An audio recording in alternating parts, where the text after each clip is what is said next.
Hart District Board meeting tonight. It's good to see you all here. We have just finished our closed session, so we will now report on our closed session activity. In closed session, the board approved the settlement agreement for the California Office of Administrative Hearings, case number 2022-090838.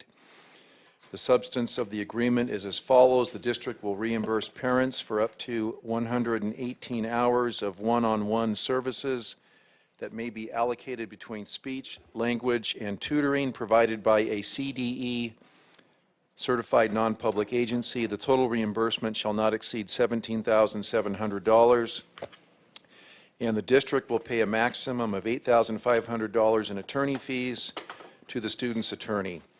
It was a 5-0 vote in the unanimous. We do have one other action item to report on. I move to ratify student expulsion report number 22/23-17. Second. Motion by Mr. Webb, second by Mrs. Storley to approve the ratification of student expulsion report number 22/23-17. All in favor? Aye. Student board member? Aye. And the chair says aye. We will now reestablish the quorum. Debbie? Mr. Messina? Here. Dr. Moore? Present. Mrs. Storley? Here. Mr. Webb? Present. Mr. Jensen? Present. And student board member. Next on the agenda is the Pledge of Allegiance. I've asked Justin Charles to lead us in the Pledge of Allegiance. Justin is a graduate of our school district, right? Valencia High School, I believe. West Ranch. That's right.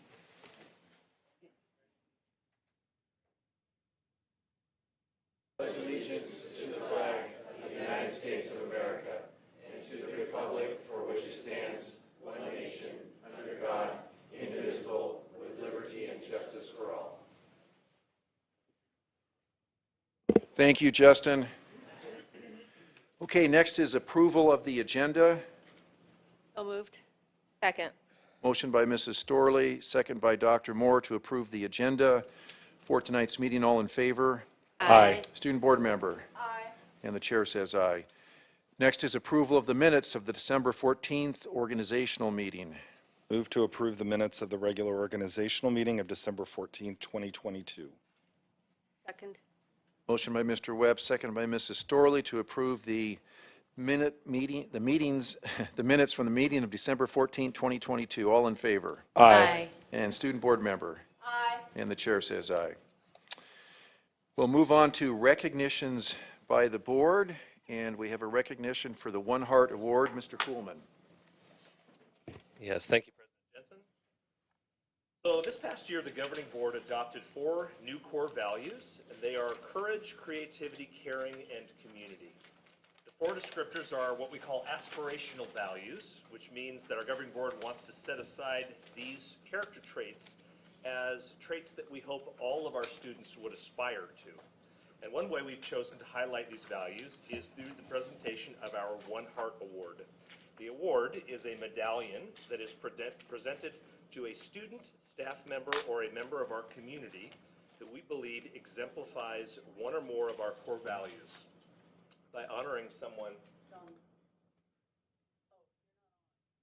My teacher voice, I thought I was hearing myself. I'm going to choose not to start over. Is that okay? Yeah. Okay. All right.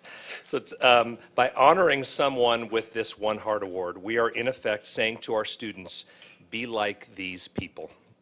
And tonight we have 2 awards to be presented by 2 of our governing board members. And I'd like to begin with Mr. Joe Messina sharing a One Hart Award. Mr. Messina. Well, this person has been in education for many years. 23 years in education. She's worked hard to bring programs and make tweaks to those programs that are in the best interest of our students. No matter what she's doing, when I ask her to help a student or a parent in distress, she jumps all over it and she takes care of it. She's one of the few that will tell me in black and white if I'm going in the wrong direction and looking at something the wrong way. When I have concerns about the process, she'll take her time to explain it to me so I do understand it. Whether I agree with it or not, at least she lays it out again in plain, simple English for me. You know, having trusted people that you know care for and love the students in the district is a big deal. She's always ready to help out, always ready to jump in as soon as the phone rings. She's checked out programs such as Disconnected, where we brought in a speaker that spent 25 years looking at the effects of smartphones on teenagers. The Sober Learning Program, where we helped kids that were addicted still get their education, still be able to move through the system. Security issues, she's all over these kind of things. And how parents need help, again, willing to pick up the phone and work with them. Students are number one. When she used to handle student services and expulsion reports would come in front of us, it wasn't just a simple matter of expulsion. She would go out of her way to try to make sure that everything we could do for that student to keep them from getting expelled, to see what their needs were, working with the family and the student, and that's a big deal. She, lost my place here. Okay, working with drug rehab or interventions, implementation, threat assessments, programs, and so much more. I don't know how she does it. There's only 24 hours in a day. Her involvement with many issues, the fires, the lockdowns, other events that have happened on campus, she's there. She served in so many capacities at the district that it'll take me an hour to tell you about all of them. Her relationship with the agencies in and around town, civic leaders, elected officials, the sheriff's department. I really could go on for an hour, but, and I don't know when she sleeps. Must be that Texas tenacity I always hear about. But I'd like to honor Kathy Hunter this evening. She's well-deserved. And,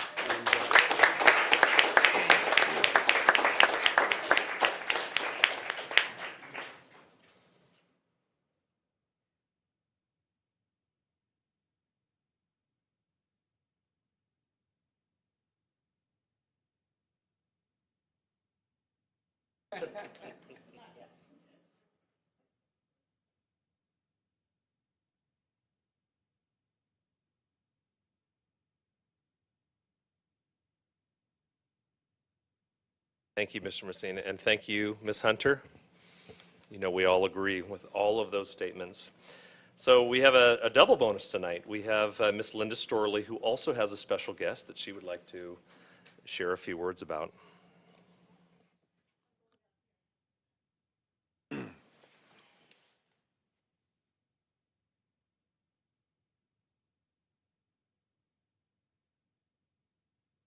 The man I'm honoring tonight. I've known this man for over 30 years.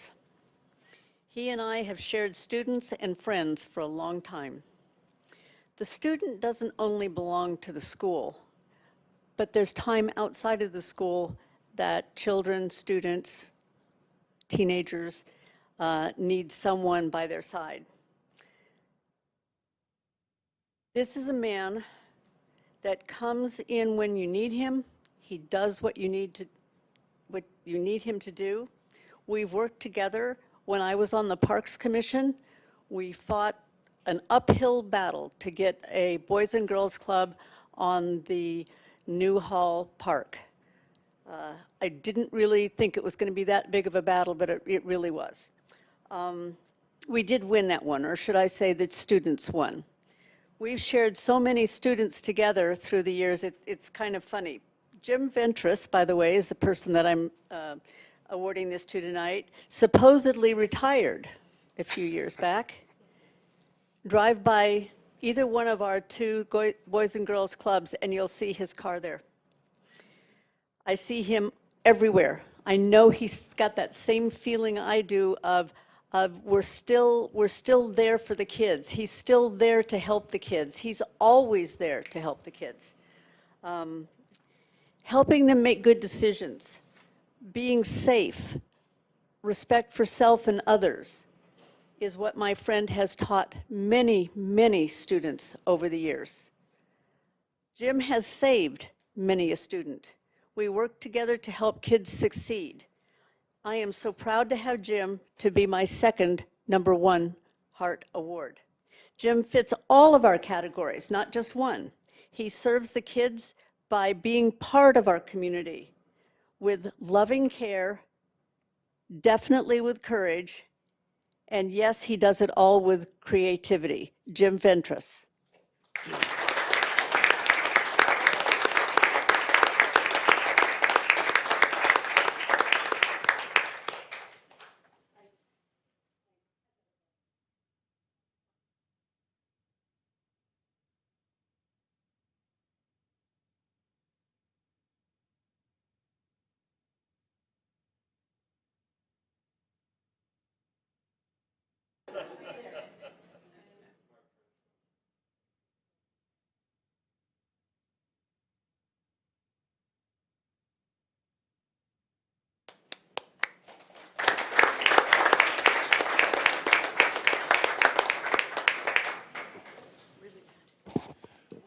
Congratulations, Kathy and Jim. Thank you for all each of you do.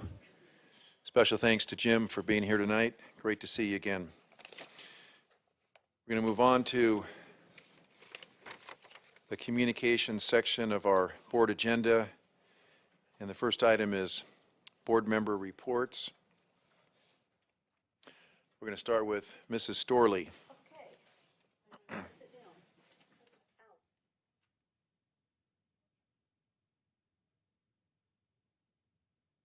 This last week, we had the SCV Trustee Association meeting. The group is made up of school board members from all of our feeder schools and COC, plus the Hart District. It's always great to get together and chat about things, share ideas, and our superintendents are invited also. Sulphur Springs was the host this time, and our district hosts next time. We meet about 4 times a year. We were asked to respond to the feeder schools' request to provide articulation from 6th grade to junior high. That's something we're going to work on. We already have this with junior high to high school, but it's probably needed from the 6th grade to the 7th. So let's make that happen. It looks like we're very close to closing negotiations. I hope I'm speaking okay. I think we're close with both teachers and classified. All I've taken is a Tylenol. Classified employees. So now we can start it all over again. This concludes my report, Mr. President. Thank you, Linda. James, Mr. Webb. Thank you, Mr. Jensen. Members of the board, district cabinet, and community members with us this evening. 2 things that I'd like to highlight. The first one is last Thursday, I was at Saugus High School and was able to participate in their kindness assembly that they had. They had 2 assemblies, and they had a very dynamic, very energetic speaker who really talked to the students about what decisions they make in working, in being with other students, and told a story about how she was just said hello and was nice to somebody in high school, and they later said how much they appreciated that, and it made them feel that they belonged. So I thought it was a very powerful assembly. I was so excited to see all the students there and engaged. The other thing I wanted to congratulate our district staff for is, if you've not heard, the Hart District was awarded $240,000 from the Commission on Teacher Credentialing for a classified teacher grant. They are going to be able to provide 50 current classified employees of funding up to $4,800 in partnership with CSU Northridge and UMass Global to help classified employees seek the pathway to earning a credential. So Dr. Nielsen, you and your team, very, very excited that you were able to be a part of this funding. I believe the decisions came out last Friday. And so we are a recipient of that award, and they got the maximum amount. 240 is the maximum that you can get, so they were able to do that. So I just wanted to say congratulations and how excited I am for our district. Thank you, Mr. Webb. Dr. Moore. Thank you, Mr. Jensen, and good evening, everyone. I have several things to share. As some of you know, I was not able to join the last meeting, and so I have double items to share. First, I just want to take a moment to say thank you to our social workers. The work that they do is life-changing, and it touches and impacts our children in ways in which they will never really know or understand. And recently, one of our students shared with me that her family went through a hardship, an unexpected hardship, and it resulted in their being close to homeless. And our social workers did everything to make sure that she had what she needed, from clothing to blankets to whatever it took, to make sure that there were not barriers on Maslow's pyramid, our basic needs that were not met so that our students could be successful and succeed. And I think that the work that they do is so quiet and hidden that we don't take the time to just say thank you, because they are there making a difference every day in the lives of our students. As you know, we have 900 plus homeless students, and that number has increased dramatically in the last several years. And I just wanted to pause to make sure that they know how much their work matters, that they matter to us, they matter to me, and I wanted to take a moment to say thank you. I also wanted to let those parents who are watching know, and I know we had this last night, Ms. Hunter, the parent forum, but we have the parent forum mañana en español, y es sobre la salud mental en los deportes, y va a ser a las 6:30 por Zoom, creo, y quiero invitar a todos que vienen mañana. Also wanted to let you know that this is Black History Month. This is the first day of Black History Month. And we have activities going on throughout the district in celebration of Black History Month. It is a month to really celebrate resilience and survival of a people who are strong and powerful. And I'm so grateful that in our district, we celebrate all students and all people and provide opportunities to have people learn about each other, because the only way that we will really focus on how we can get along better is when we know about each other more and understand our backgrounds more. So with that, I want to invite everyone to our art show that we will be having on February the 28th in this room for Black History Month, and hope to see you there. Art is a beautiful expression of human kindness and the fact that we are all human and can see each other through the beauty of art. So please be sure to come to that.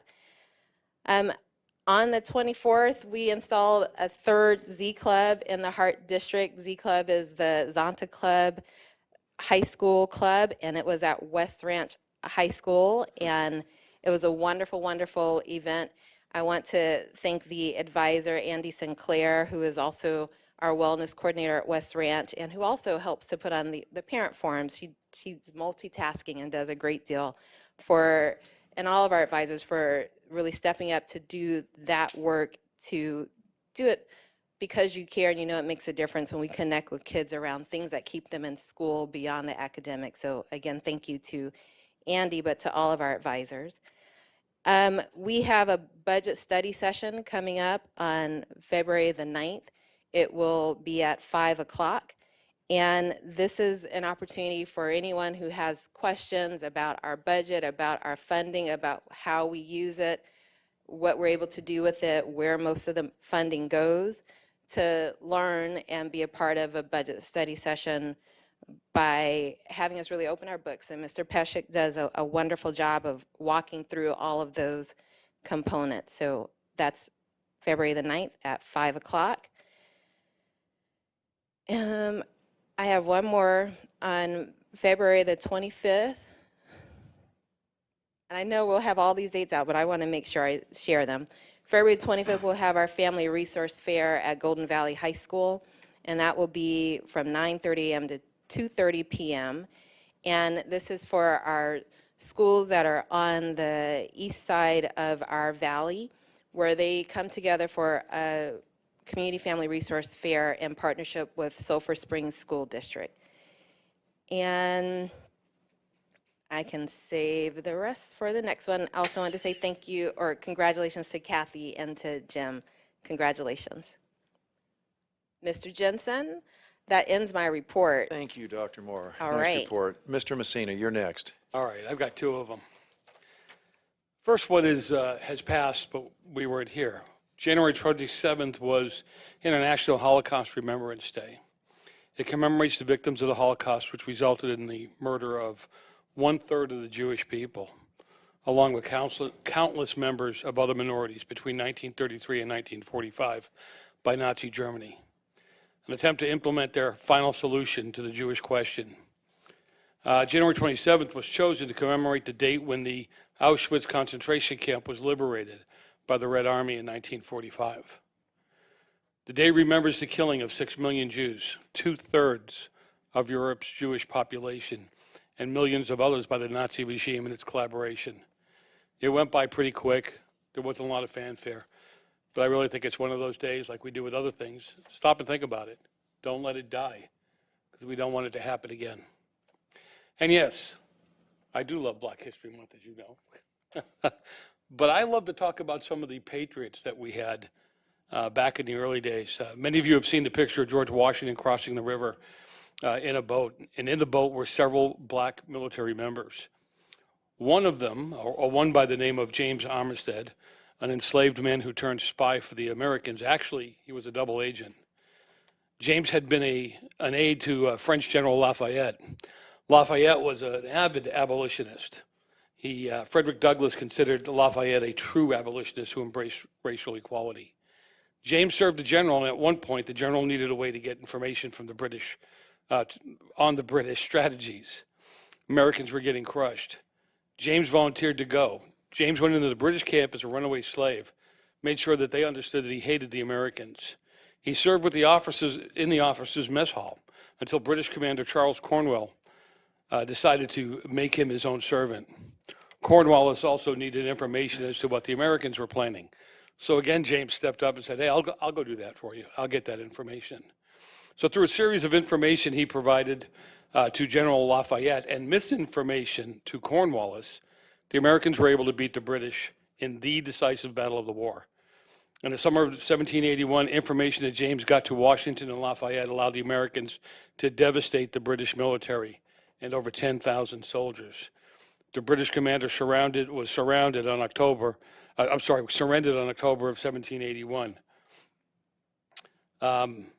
Even with everything that James did, he was still considered a slave, and though black soldiers received a pension for their services, he did not, because spies weren't considered part of that coverage. After many requests to be considered that were turned down, not until Lafayette wrote a letter of testimony as to the importance of the work that he did, he was allowed to receive a pension and his freedom. He went on to buy 40 acres of land. He got $40 a year from the Virginian government, raised a large family, and lived in peace and in quiet. You have to understand Black History Month. You have to understand, as Dr. Moore said, of people that have fought and strived all their lives and the great accomplishments that they continue to make, have made and continue to make. So that's my report. Thank you, Mr. Messina. I'll just report that I've had the opportunity to attend several athletic events and visit several campuses. I wanted to also highlight, which has been mentioned already, the Mental Health, Sports, and Life Performance Forum that was held last night and that will be held again this coming Thursday in Spanish. And also, as has been mentioned, our budget study session on February 9th at 5 o'clock. That's going to be a great event, and I hope as many people as are here tonight will be there on the 9th to learn about our budget and the finances of the school district. Student board member? Thank you. So first and foremost, I did want to echo the invitation February 28th to the Black History Month art show. I mentioned some details from it last board meeting, but we have gotten more as there are ads out for it now. For those who are interested in submitting any art pieces, we are currently accepting drawings, paintings, digital art, photos, or sculptures. One must be signed up February 3rd, and students are allowed to submit 1 to 2 pieces of art each. And the submission deadline would be February 16th for the art itself. Also, it is Black History Month the month of February is Black History Month, and the first full week of February is Counselor Appreciation Week. With that in mind, all ASBs are planning on hosting some event, whether it's a spirit week, whether it's creating goodie bags, just some way to honor and show our gratitude for our counselors. Castaic High School in specific is working on implementing a new leadership program outside of ASB, where they are currently inviting or nominating 150 students to be leaders on the campus and meet monthly to discuss how to reform or better campus culture. The orientation for that and more details about it, as well as the succession of it, will be discussed in later months.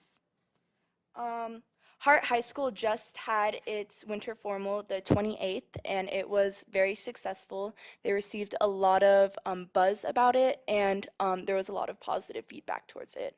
The rest of the winter formals will be happening this month for the other schools. Some schools are testing out the waters on digital IDs. There's been a lot of tension. I know I could speak for Golden Valley, but within other schools in this district as well about maintaining and keeping their IDs. But since a lot of students always have their phones, we're testing out a 5-star app where students will be allowed to always carry the ID via the app. And then college admissions for Cal States are beginning to come out. So for those who know any seniors, please reach out, show your support, and most of all, just check in on them. Also, on the topic of Hart District sports news, West Ranch is currently number 3rd in the state of California, and I believe number 11th nationally for basketball.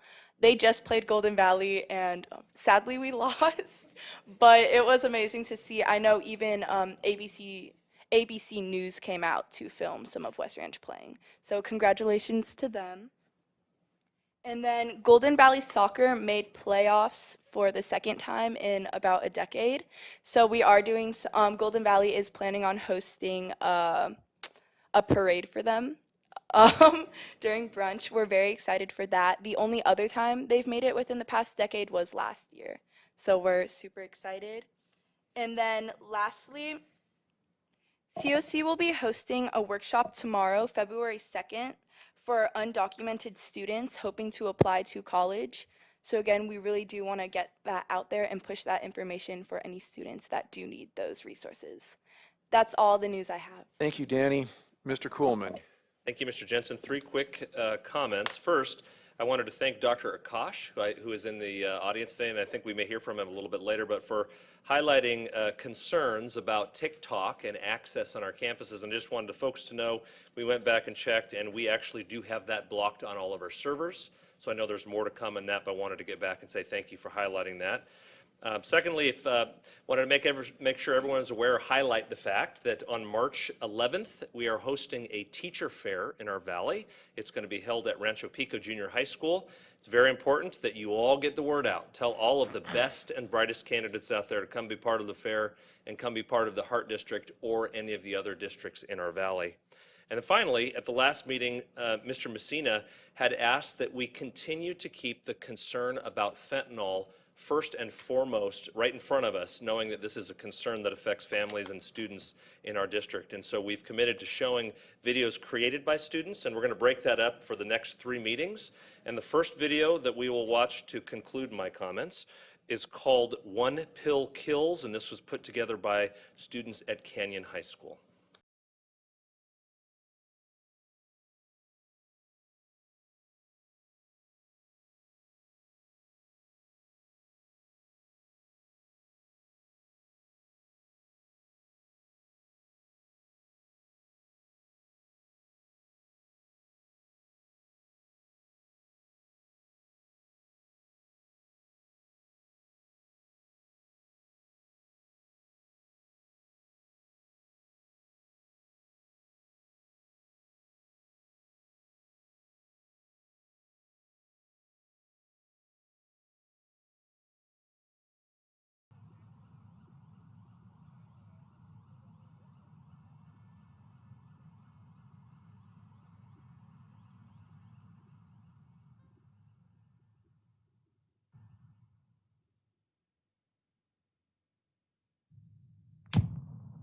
Thank you, Mr. Kuhlman. We're going to move on to Employee Association Leadership. We do have 2 speaker cards. Actually, yes, we have 2. So we'll do the 2 speakers first before Mr. Minkus. Diane Zimmerman.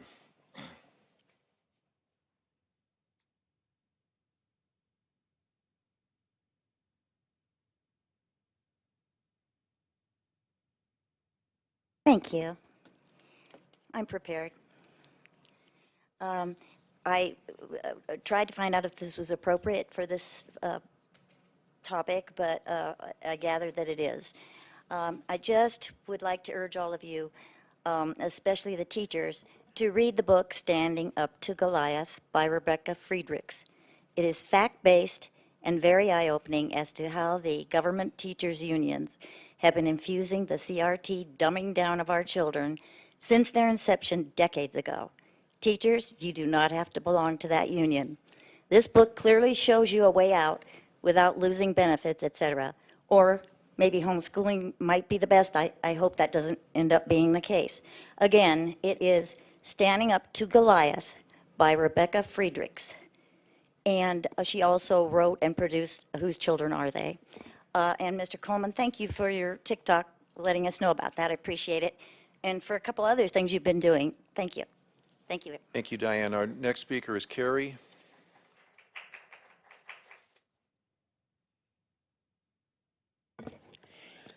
I am very concerned regarding our schools' illegal narcotics, or the illegal narcotics and fentanyl exposure in and around our school system. My bigger concern is the increasing number of homelessness in and around our school district.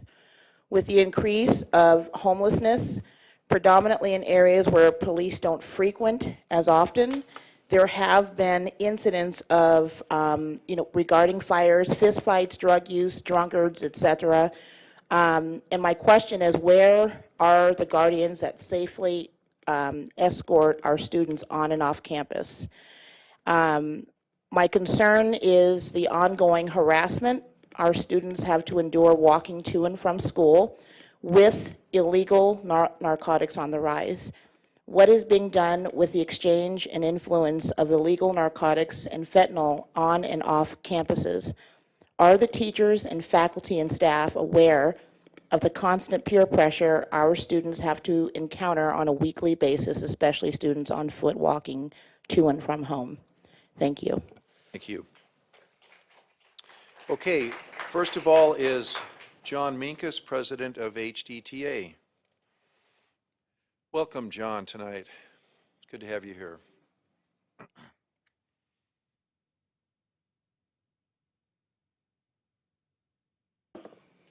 Okay. Good evening, school board, student board member, president, Mr. Jensen, Superintendent Coleman, and staff. Thank you, as usual, for providing me the time to speak with you tonight. One of the resolutions that I spoke of at the last meeting is to approach my time here in a positive manner and continue to work on improving the relationship of HDTA and the Hart District Management team, and to highlight the positive in our district. As such, I first want to congratulate our bargaining teams on working well together and reaching a tentative agreement. We look forward to its presentation later this evening. I also want to thank Dr. Nielsen for his presentation on wellness services available to employees, including the posting and upkeep of material on the district website. This fits well with the strategic plan 2-1, expand support structures to enhance student and staff wellness on each campus.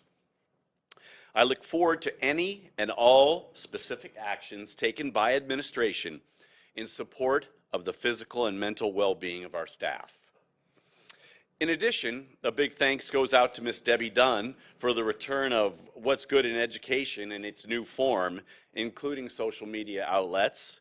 We always want to highlight and celebrate the numerous achievements of our students and staff of the Hart District. And just yesterday, we met with Mr. Kuhlman and Mr. Nielsen. No real agenda, just a check-in to share information on where things stand and where things are heading. This type of cooperation, care, and concern for our HDTA membership shows that we are on the right track in support of the highest quality teaching and learning. To that end, I would like to share in a bit of celebration to add into our newish communications page. Here is Max Homa. Okay? Max Homa, Valencia, professional golfer and Valencia High School alum. And I just wanted to read this. I noticed this. It says underneath it, golf's Mr. Nice Guy had a plan to get great. Now it's your turn. Really like that. He was recently featured on the cover of one of the most prestigious sporting publications, Golf Magazine, and as an up-and-coming superstar. And in fashion, captured a victory at the following PGA Tour event at Torrey Pines in San Diego just this past weekend. FYI, along with $1.6 million. Congratulations to Max from HDTA, and especially from those of us who shared with him his experience as a Hart District student. But in no way do I or any other Hart District employee take credit for his success. Max was probably the most driven and hardworking individual I've ever seen. But as we look at the plethora of champions and championships, not just in sports, but blue ribbons across the board in academics as well as extracurricular activities, we see the highest quality programs being provided for the youth of our valley. Throughout the district, from our sports programs to our academics, performance arts to career tech education, and everything in between, the Hart District shines with excellence. Just in my own experiences at Valencia High, I have witnessed our choir perform from Disneyland to Carnegie Hall and on to the Vatican. I've seen a CAD class go from a startup to a dominant award-winning college prep program. And of course, there's the incredible genesis and growth of the sports med program and its profound and prolific impact on this district. Thank you to Christine Mocha, Liz Wilson, and Joe Monteleone. In practice, these are but a few of the stellar programs within the Hart District, yet they represent the quality of the whole. How do we provide such a variety of high-quality opportunities and continually produce such impressive outcomes? I'll tell you, we have a dedicated body of teachers in this district that establish, develop, and maintain this vast array of top-tier programs. Once again, I won't credit our members for student success, but rather for providing a myriad of preeminent opportunities to explore, learn, grow, and achieve at the highest levels.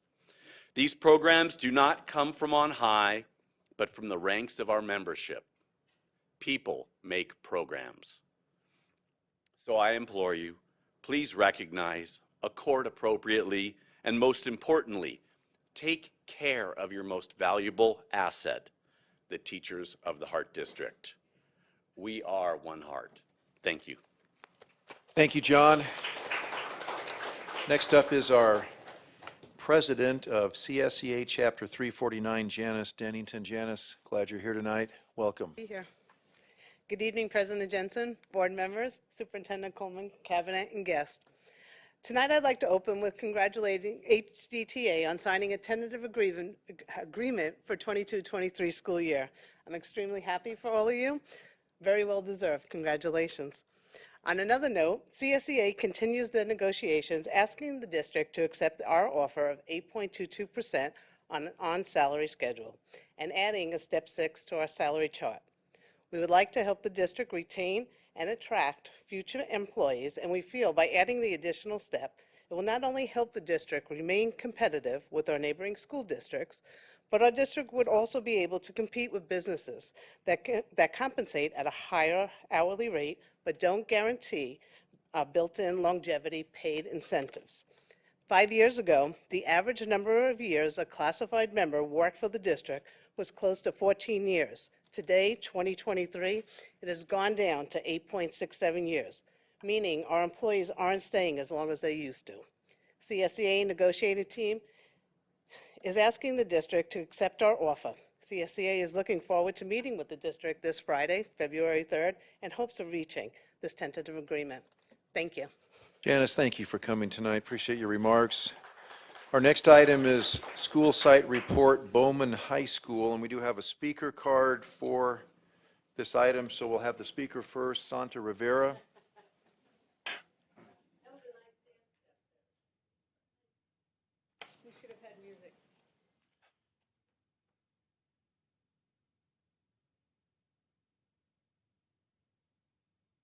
Hello, good evening, everyone. So I wanted to talk about, it's on slide 4. I'm not sure, sometimes I feel like I get called before and sometimes after. But on slide 4, there's a topic that says credit earner intervention. And I wanted to talk about intervention. Obviously, you guys feel that both parents and staff should be a part of that. And I think it's important that we point out that it shouldn't just be in certain areas.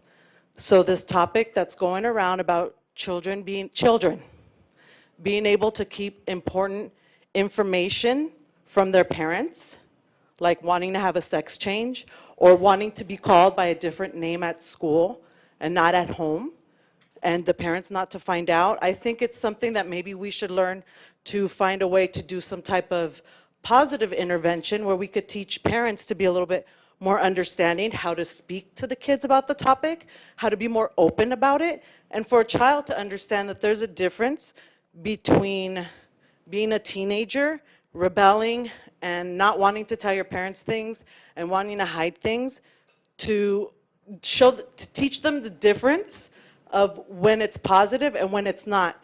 Because true, there is abuse that happens out there. I'm not saying every parent 100% is going to have their child's best interest at heart. But by meeting with them and coming up with some type of program where we can bring them together, maybe that's a good way for everybody, parents, children, staff, whoever it is, to get a feel for what's really happening. I don't think that we should continue to promote separation in some things and then inclusion of parents in others. We should do it equally all the way across. Equity, is that what you call it? Give everybody the ability to have the same chance. Thank you. Thank you. Okay. Bowman High School site report, Principal Nina Zamora. Welcome, we're glad you're here tonight. You've got the floor. Thank you. I get this set up. I want to thank President Jensen. Good evening, Governing Board. Thank you for having me. Superintendent Kuhlman, district administrators. Thank you for giving me this opportunity to come and share all the great things about Bowman High School and our intervention program and credit earning.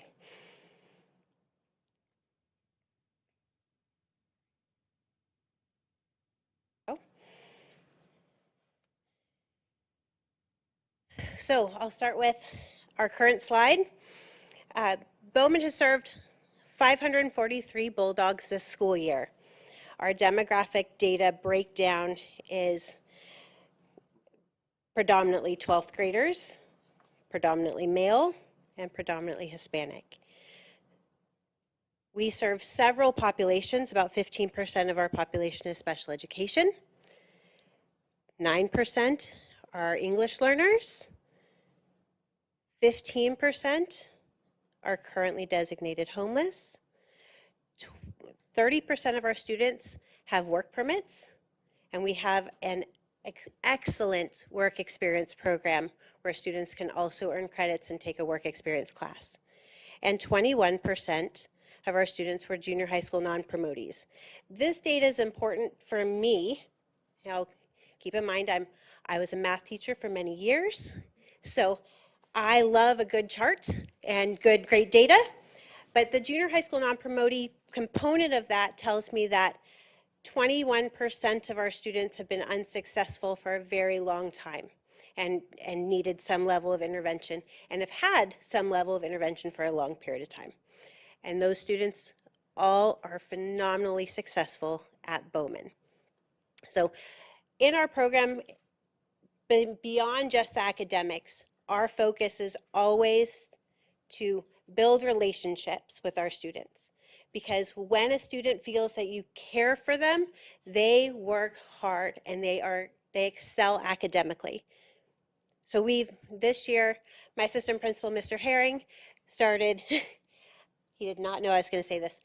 So he started an intramural program on our campus for both soccer and basketball, so students participated. So the picture on the left is our soccer team, and you'll see that there is one female student who just did phenomenal.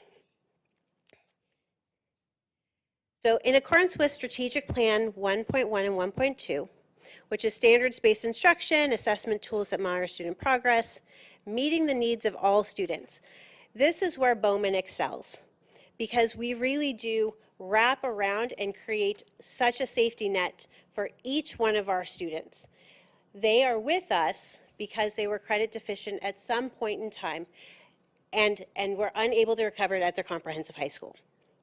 So in that, we work diligently to ensure that they're being successful. We meet with our students so frequently, and it's not just counselors, but administrators, teachers work with our students to monitor their credits, and all of our credit is asset-based. So what they've earned, they keep. We focus on standards-based instruction, and we're really working hard on also tailoring our grading and our instruction. Everything will be standards-based across the entire district, or across the entire school. But we have entire stakeholder involvement. So student, parent or guardian, counselor, administrator, social worker, therapeutic counselor, we have everyone involved to help support our students be successful. So the data that you see here that says population versus no mark data, because we don't have D's or F's. You've either earned credit to a standard of 70% or higher, or you have the opportunity to earn the credit so you get a no mark. There's no D's or F's. So if you haven't completed it or you haven't demonstrated mastery, we give you a no mark. For the next term, it carries on. So what I look at with this data is whether or not we have huge discrepancies in what our population is versus who's earning no marks. And you'll see here that it's pretty consistent. There's not a huge gap in one bit of the population versus another. So our no mark data is pretty consistent with our student population. And here on the next slide, we can look at what our credit earning looks like. So this graph shows that 4% of our grades, and students get grades every term, so every 5-week grading period, our students earn permanent grades with variable credits. So this is 16 grades at least per student, and 4% of them were no marks. So it's a very small percentage of students that weren't earning credit. The other component we look at is those who are earning exactly what they should be earning, which is 2 to 2.5, depending on how length the term is, and then half to 1.5. So we look at each individual student and figure out the why. There's a lot of why. Why is a student absent? Why are they not performing? And what can we do to better support them? Because when we look at Strategic Plan 1, the goal 1.3, it's a multi-tiered system of academic support for all students. Bowman is in and of itself a tier 3 school. We are the last step. And within our last step, to help students graduate, we have several tiers within that as well. So what are we doing to help kids be successful and graduate from high school? So our average credit earning per term, you can see here, is actually doing very, very well. We have very few no marks, but we are working hard within our professional development to create consistent department policies regarding late work, retakes, and due dates. So that way all students have equitable access and ability to turn in things. We don't believe in that once it's due, we move past it. They can turn it in at a later date. It's based off of when the student understands the concept and the standard. So our no mark data over the last 5 years, and I looked at terms 1 through 4, so it's consistent with the data that I have today for you, which is last semester. has decreased from 14.7% no marks in 2018-19 school year down to 3.6, which is that 4%, just rounded up. So significant decrease in our no marks and increase in student credit earning. But when we have the students who are earning a half to 1.5 credit, like I said, we look at the why. And then we go into exactly what we need to do, which is support the student. We meet with counselors, administration, parents or guardian. We have intervention that we provide to students where they can earn additional credits and work towards their academic goal. We involve our social worker and our therapeutic counselor. We have attendance meetings and SSTs and initial IEPs and anything that we can do to figure out what we can do to help this student, each and every one, be successful. So this year, our staff and our parents and our students came together and we rewrote our mission statement to really encompass what Bowman is, and that we believe in the potential for each student to achieve through perseverance and opportunities for success. Our inclusive environment is one that focuses on respect, equity, kindness, and integrity. And while our motto is "You Matter," we also believe in every student, every day. So Bowman is special for so many reasons. Like Mr. Messina was talking about earlier, he could talk about Miss Hunter for hours, about all of her attributes. I could speak for hours about how amazing Bowman High School is. But we really do, we focus on the social emotional component and trauma, we utilize trauma-informed practices in all aspects. 100% of our staff care for kids and demonstrate it in every day, greeting students when they come, interacting with students. So every staff member, from our office staff to our campus supervisors and our teachers and everyone in between. So we really do reconnect students to school and help them build academic success. Thank you.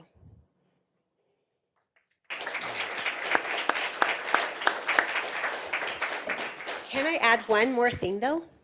I want to thank you. I want to thank this board for voting to reduce the elective credits by 10 credits for our students. That is so impactful for my student body. 70 more Bowman students have the chance, have hope of graduating this school year because of that 10 credit reduction. So thank you so much for this. Welcome. Board members, do we have any comments or questions? Do we have any Bowman students here? We absolutely do. We do. I would like to invite and introduce these two fine young men, Christian Ardila and Jaden Jackson. Come on up.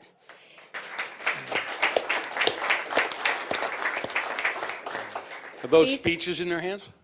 They have a little something to say. But these two gentlemen really represent what Bowman is about. Both of them are going to graduate early this year. Christian, you're at 9.5? 9 credits remaining. And Jaden has 13 credits remaining. And when they complete these, they will be both joining the Army. Wow, very good.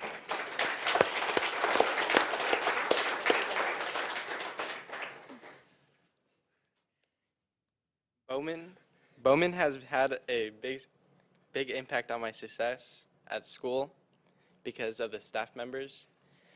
They have pushed me to work harder and strive more. When they know that you're down, they find ways to help you go through it, and they boost your morale up. The teachers believe in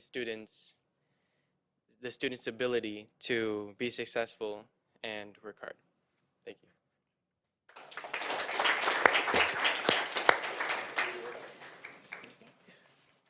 Okay, so I mostly chose a word to speak about to represent our campus, and the word I chose was inclusivity. And I feel like on Bowman campus, I feel included in all events going on at school. And I can positively and proudly say that I have never felt excluded in any activity or in a classroom or when it goes to anything on that school. I feel like it's like school is like one big family. Like our school is like all together, and to me, the environment is so friendly and welcoming. It's just like a second home for me, and I feel comfortable within the campus, from the classrooms or to maybe hanging out at the quad at lunch, and I feel like we take every step together at Bowman. So, thank you. So, you both chose the Army? Did you say you're going into the Army? You too? Why not the Marines? I just thought I'd ask. The other, was that? Well, wait a minute. Did you put a speaker card in? So a couple of quick questions for you. One is that you feel like Bowman, being at Bowman, kind of changed your life around, gave you the courage that you needed to succeed and move forward? Okay. Don't hide behind him. I do. You do. Okay. Do you feel safe at school? I do. I feel very safe at school. Okay.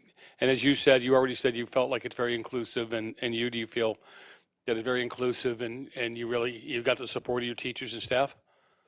All right, very good. Good luck to you guys. Really, stay safe. Board, any other questions or comments? Dr. Moore? I certainly have comments about Bowman, and I want to thank Ms. Zamora for the wonderful presentation, and I know that there are others in the audience from Bowman, so I just want to acknowledge all of you. So can you stand so that we can acknowledge all of you?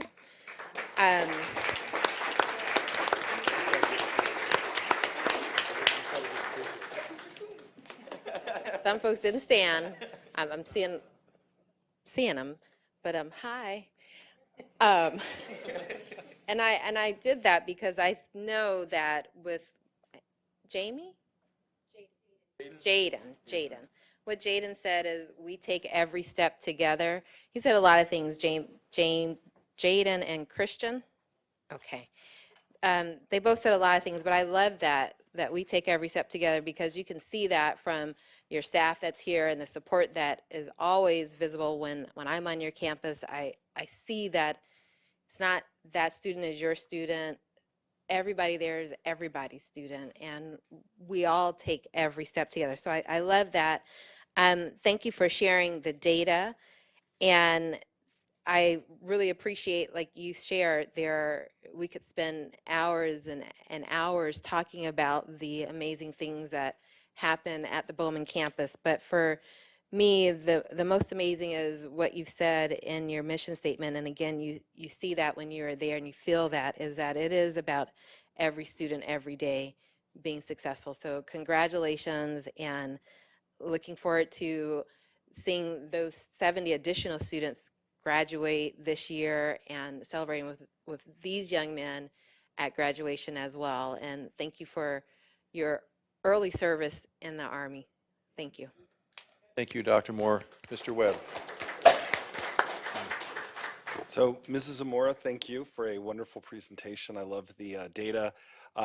Also, I want to thank you for its simplicity. I was an English teacher, so I appreciate the ability, only a couple of colors to read. So I really appreciate that. Jaden and Christian, thank you for having the courage to come up here and talk to us. Jaden, you used the word inclusivity to describe Bowman. Is there another word? How does it make you feel when you walk onto campus? Like almost like a team. I feel like it's a lot of teamwork used to work together at school. I feel like we all work together to make school a better place. Great, thank you. And then Christian, how about you? Safe. Safe. Safe. Great. Well, I'm so glad to hear that. I actually would advocate the Air Force. I was born on an Air Force base. My dad was in the Air Force. So Navy. We all have our... Navy. Yeah. Well, he was in the Navy, couldn't handle ships, so he went on to the Air Force. But I just want to say that I know I'm going to feel a lot safer knowing that our country's defense is in your hands. So thank you for what you've done and what you will continue to do. Surely. I thank you. Okay. Thank you, and a lovely presentation. Bowman has a special place in my heart too, because many of my students went from Canyon when I was teaching there onto Bowman, and had great success. So it's very inclusive, but it also has the ability, because of the size, to help each individual student, where on the more comprehensive campus we don't. My brother was Army, 2 years. Wait. During Korea, and then signed himself up for 4 years in the Marines. So he served 6 years in 2 different, so I hope you have a great time in the Army, and I do appreciate your service. Thank you. Student board member, did you have something you wanted to say? I had a question for Christian. Can I call you Chris? Okay. I know them, so I usually call them Chris and Jaden. So I actually had a question for Chris and Jaden, and I've heard you guys talk about Bowman before and how wonderful and inclusive it is. And I was wondering if you guys had any advice or events or like just examples of things that you could think of that I could take back to my school to help kind of improve campus morale. Because Bowman's student body and Bowman's connection, it's really something special. And I want to learn from it, so that's my question. For me, it's like our ASB. It's like a little family. It's like we always have like some after-school things. We go out. Like, let's say we go out to lunch sometimes, or that's what I do sometimes. And really just talk about. We could like cheer people on in our ASB group. Thank you, Chris. Well, I'd have to say thank you for the lovely compliment about our ASB. I really appreciate that. And I would say you said advice, right? I'll say for advice, we noticed that we usually have like a table or a booth for students to come up to. And I feel like there's a lot of students that come up, but there's also a lot that don't. So I would say you maybe have like 1 or 2 people that come and gather the people that don't and bring them to the table. And I feel that will help a lot. That's what we noticed. Thank you, Jaden. Thank you both. The presentation was amazing. Jaden and Christian, thank you for your presentations and for your comments and for your future service to our country. Mrs. Zamora, thank you for the presentation. Thank you all from Bowman who came tonight. Bowman has been the model school in the state of California for many years, going back many years, and continues to be the model school under the leadership and work of all of you, students, teachers, principals. So we are grateful for all you've done, and we look forward to your continued leadership, not only in our district, but the state of California for many years to come. So thank you. Appreciate you being here tonight.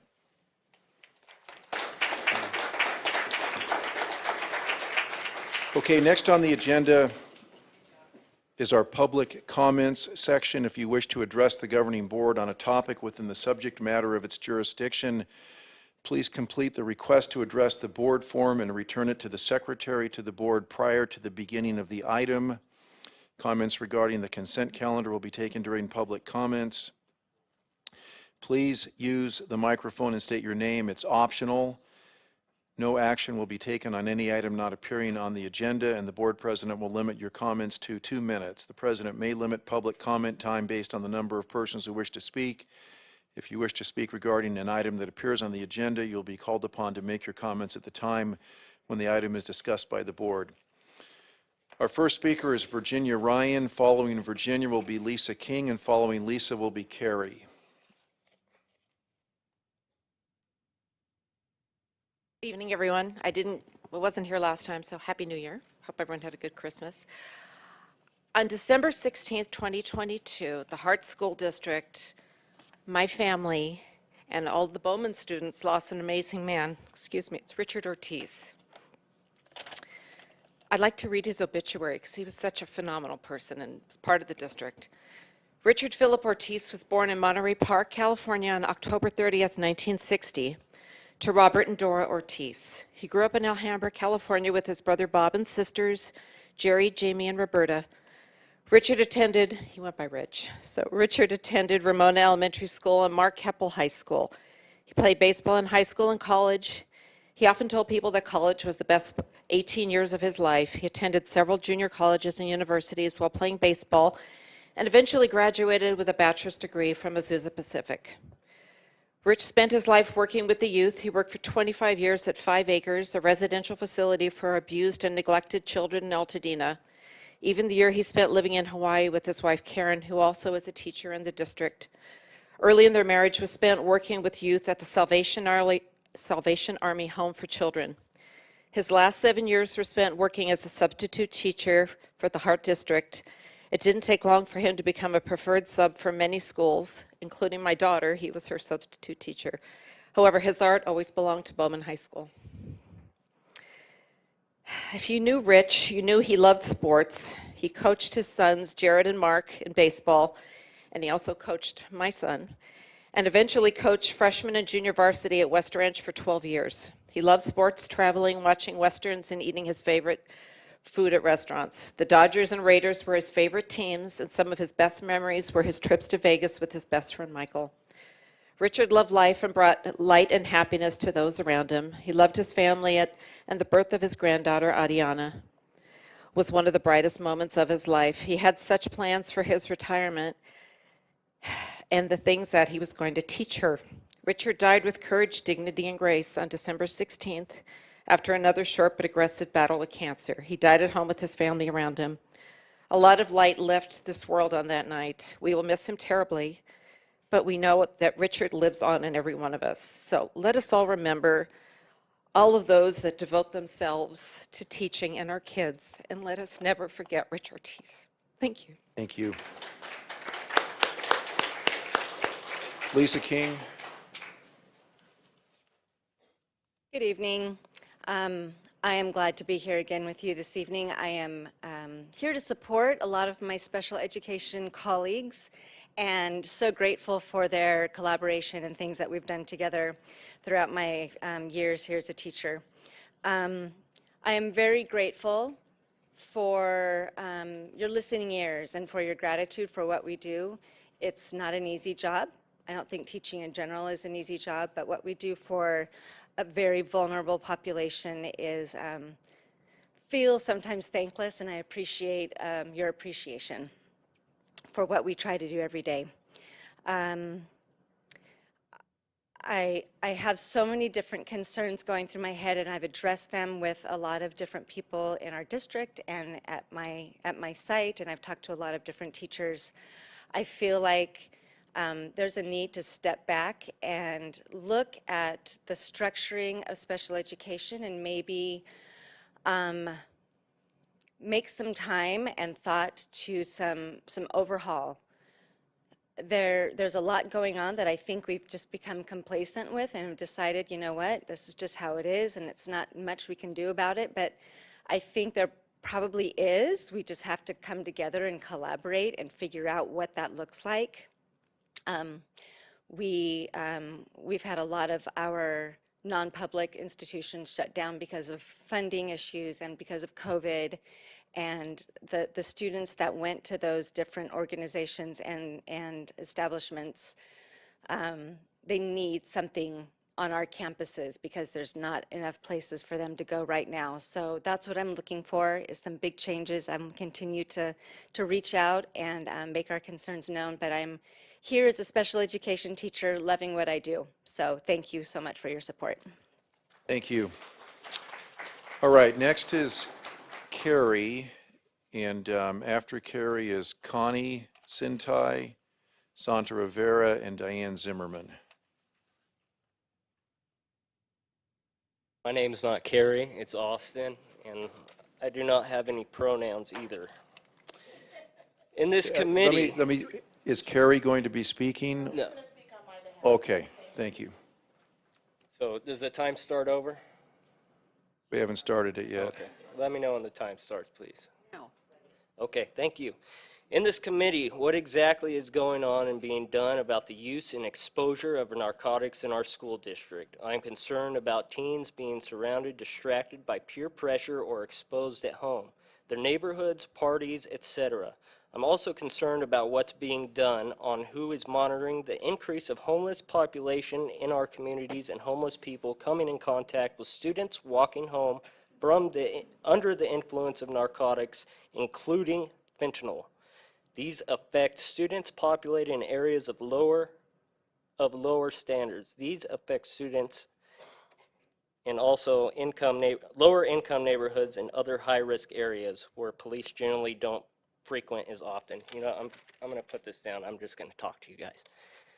I've had a few friends, sons that have died from fentanyl, from being in school. I want to know the mitigations that you guys are putting out. If a student does take fentanyl, what are you guys doing to help him out? Are you guys going to give him, I forget what the, Narcan? You guys have that on site? Okay, good. Now, I don't even know what's going on in the school board district. I mean, a lot of parents out there, they'll agree with me. We don't trust the schools anymore. You guys are all on the board. You know, I appreciate the ones that are here, that are doing their job, that are protecting our children and not teaching them these crazy CRT rules and this woke agenda that's going on. But I just want to know that our children are going to be safe under your guys' hands, because if something happens to them, it is on you. Next speaker is... And my name is Austin Wright. I represent the state of New California. Next speaker is Connie Sintai, then Santa Rivera, and then Diane Zimmerman. Good evening. I'd like to thank the board for allowing me to speak on behalf of some special education teachers. Our concern is the implementation of a 4-1-1 model where the teacher teaches 4 classes, has 1 prep period, and an additional period to handle their case management duties. We were under the impression that it was going to be negotiated this year, but that didn't happen. And we understand that the contract for next year will not be in place, most likely, prior to the school year starting.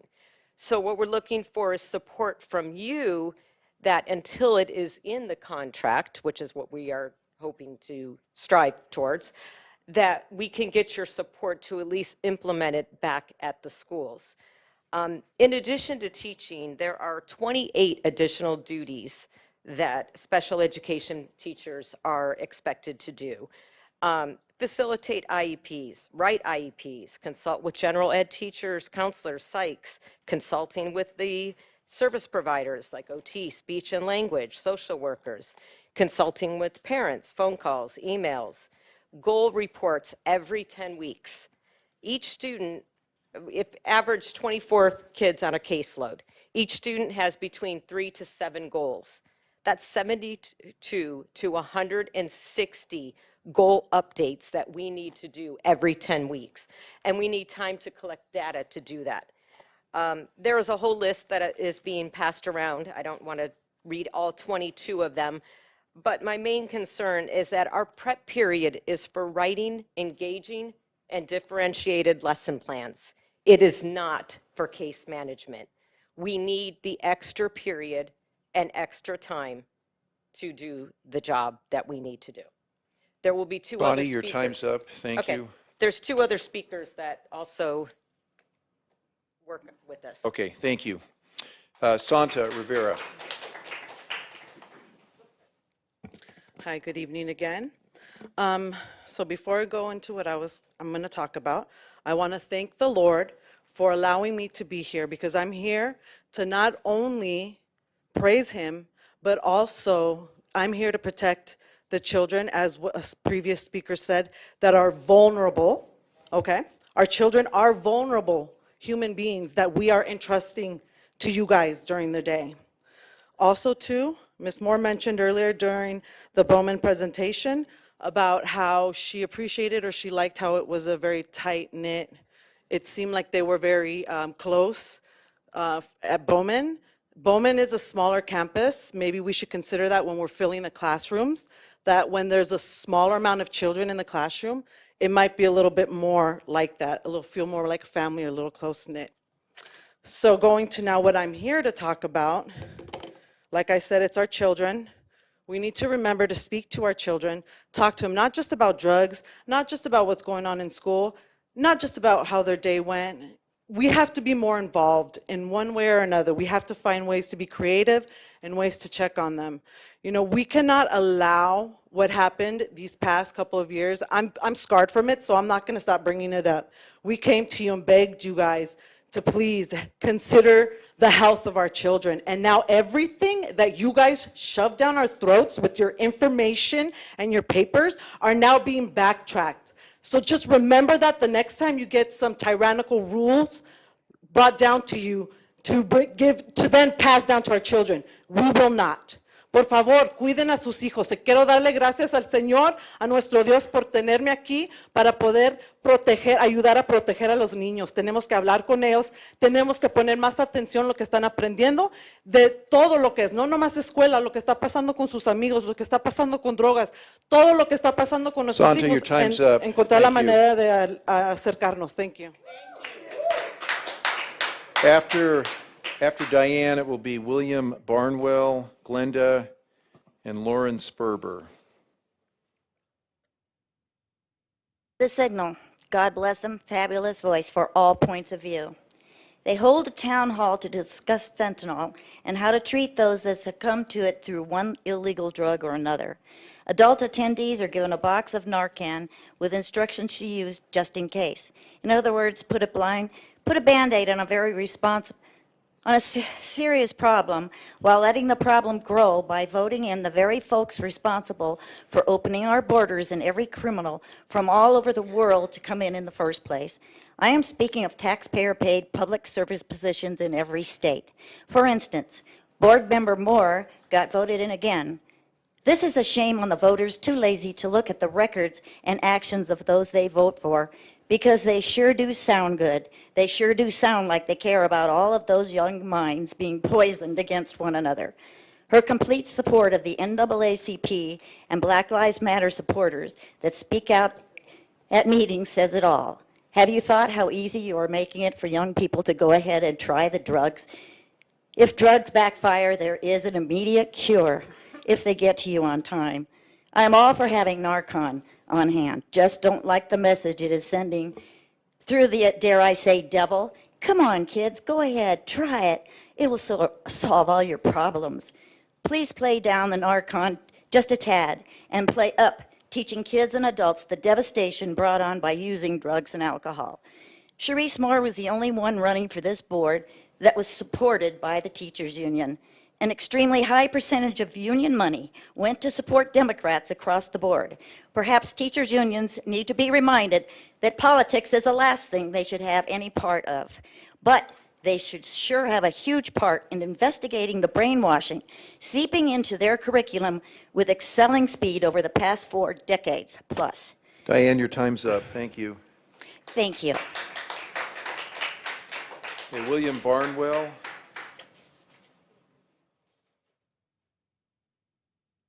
William Barnwell, good evening.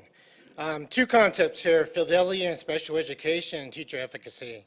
Echoing the voices of my colleagues, given a long list of responsibilities, one can easily assess that it's difficult to efficiently provide our students given a limited amount of time. It is ongoing challenge and continuing concern, one that is not unfamiliar with special education. You see, we write IEPs that the student will receive targeted case management services, but not having adequate time to follow through on these services leaves us vulnerable to being out of compliance with any part of the IEP. This is a concern that should concern us all, fidelity. We also need adequate time for preparation to teach curriculum. When we're out of our classes to hold IEPs, we lose valuable instructional time. So I ask, when are we supposed to do all this with fidelity and at the same time maintain a level of sense of teacher efficacy when given just one prep period? In my doctoral research, I had an opportunity to interview SPED teachers across the country. Prompted by the concern that a growing shortage of SPED teachers, largely attributed to burnout, I wanted to know what experiences actually sustained their commitment to the profession. I found that the desire to make a difference and the opportunity to advocate for students were primary reasons that often centered on empathy and understanding of the challenges many of us students face. As special educators, we face many of our own challenges, one of which is time. This was a practical implication of my dissertation. As one participant stated, the concern I have is the time it takes to do our job well, and the time is not being given to us. Another teacher referred to the teaching as the paycheck of the heart, but with that said, they expressed the job is difficult. There is much asked of us. You're being pulled in several different directions, and one can only be pulled so much. So I ask you to consider the 411 model. Please help us meet our ongoing challenges facing the profession. Please help us to help those who are often most vulnerable. We need adequate time to provide for those students that we have the joy and responsibility Thank you to for your serve. time. Okay, Glenda, then Lauren Sperber, and then Nancy.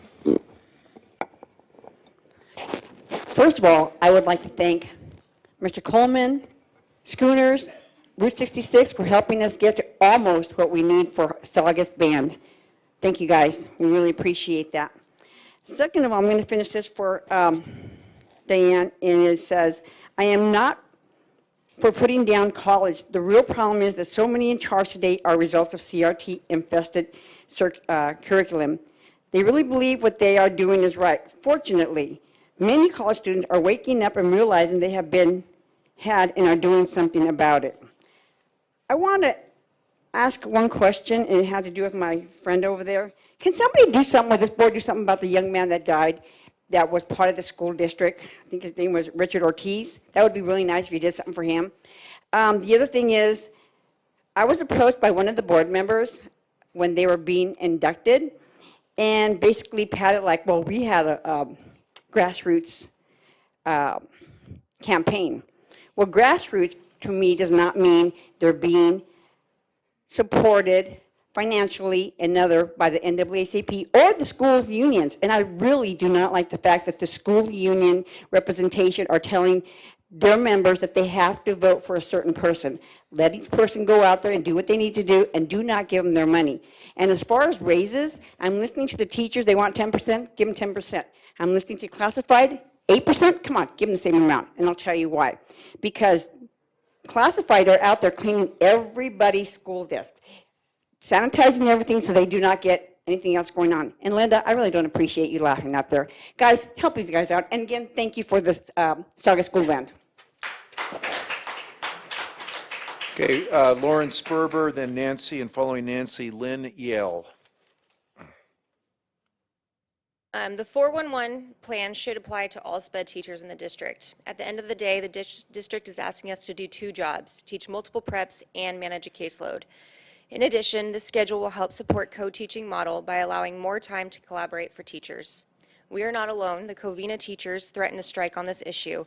Now in their contract, it states that grades 6 through 12 special education teachers should have one designated period in addition to their conference planning period, reserved for conducting case carrier duties.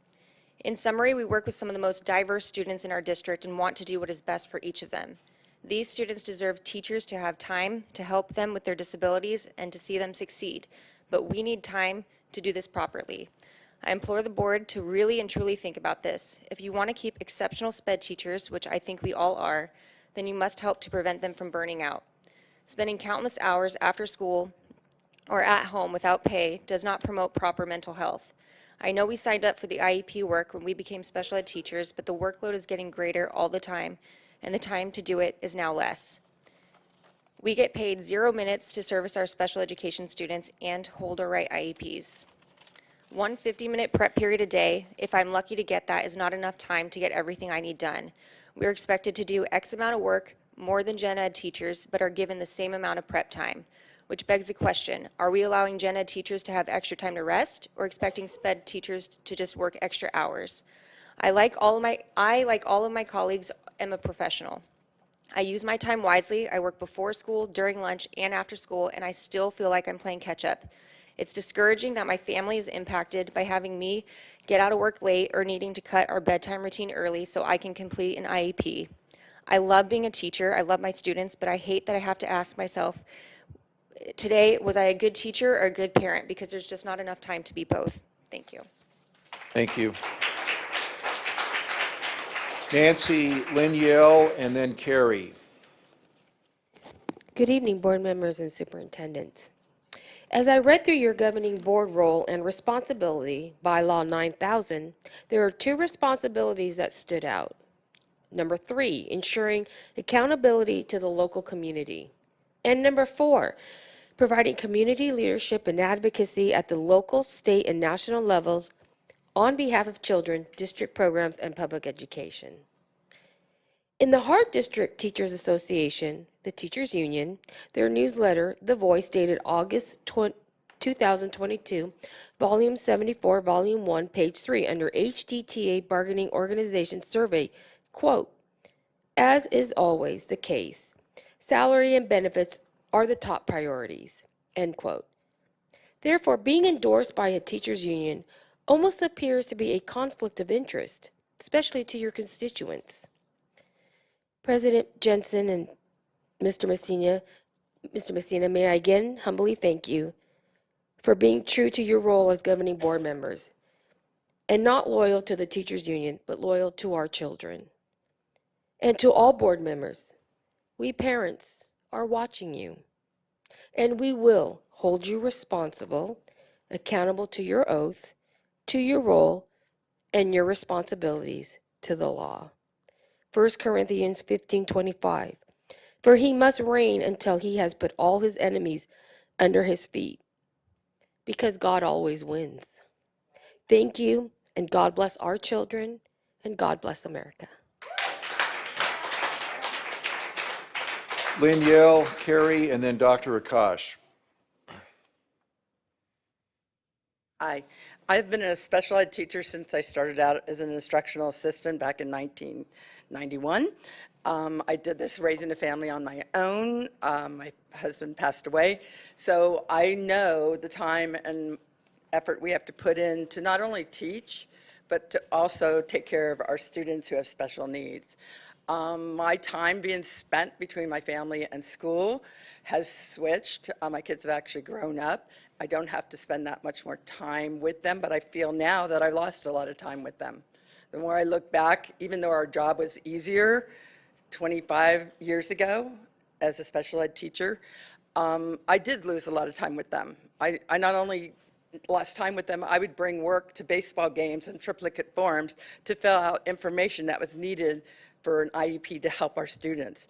I now do that in the classroom late at night because I have to, I do my responsibility. I do my due diligence to help students, not only just mine, but all students, even the ones that come in and I teach 4 periods a day. So I want the board to understand, and the district, that we are doing this. We're doing it with no pay, but we know our responsibility and we are good teachers. So if you can consider helping us with giving us some time to actually service our students so we don't go out of compliance, that's a big issue also. We appreciate whatever you can do. So thank you again. This is the best district to ever be in. Yes, there's other districts that support their special ed a little bit stronger, but we appreciate that we have this board and district behind us. So thank you very much. Thank you, Lynn.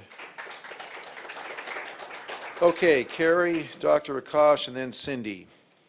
So I wanted to come back up here just to kind of raise awareness that there have been 4 shootings at the Valencia Mall Westfield Center. And I feel that's a big issue because I frequent that area because of the business that I do. And I see a lot of the Hart District school students over there shopping and with their friends. And I think it's really important that we raise awareness to what's going on in our communities. The increase of violence, homelessness, drug use, trade, you know, and what is our environment surrounding what's going on in our community. I think we need to really understand what's going on and really have a communication with the parents at home, faculty and staff, and just understanding keeping the environment safe in Santa Clarita, where they're frequenting with their friends, where they're going shopping, where they're at. It's just not protecting the kids in the safety of the school system, but also their lives that they spending their money and time with their families in this community. So I just wanted to come up and raise awareness to that issue. Thank you. Thank you. Okay, Dr. Akash, then Cindy, and then Deborah after that.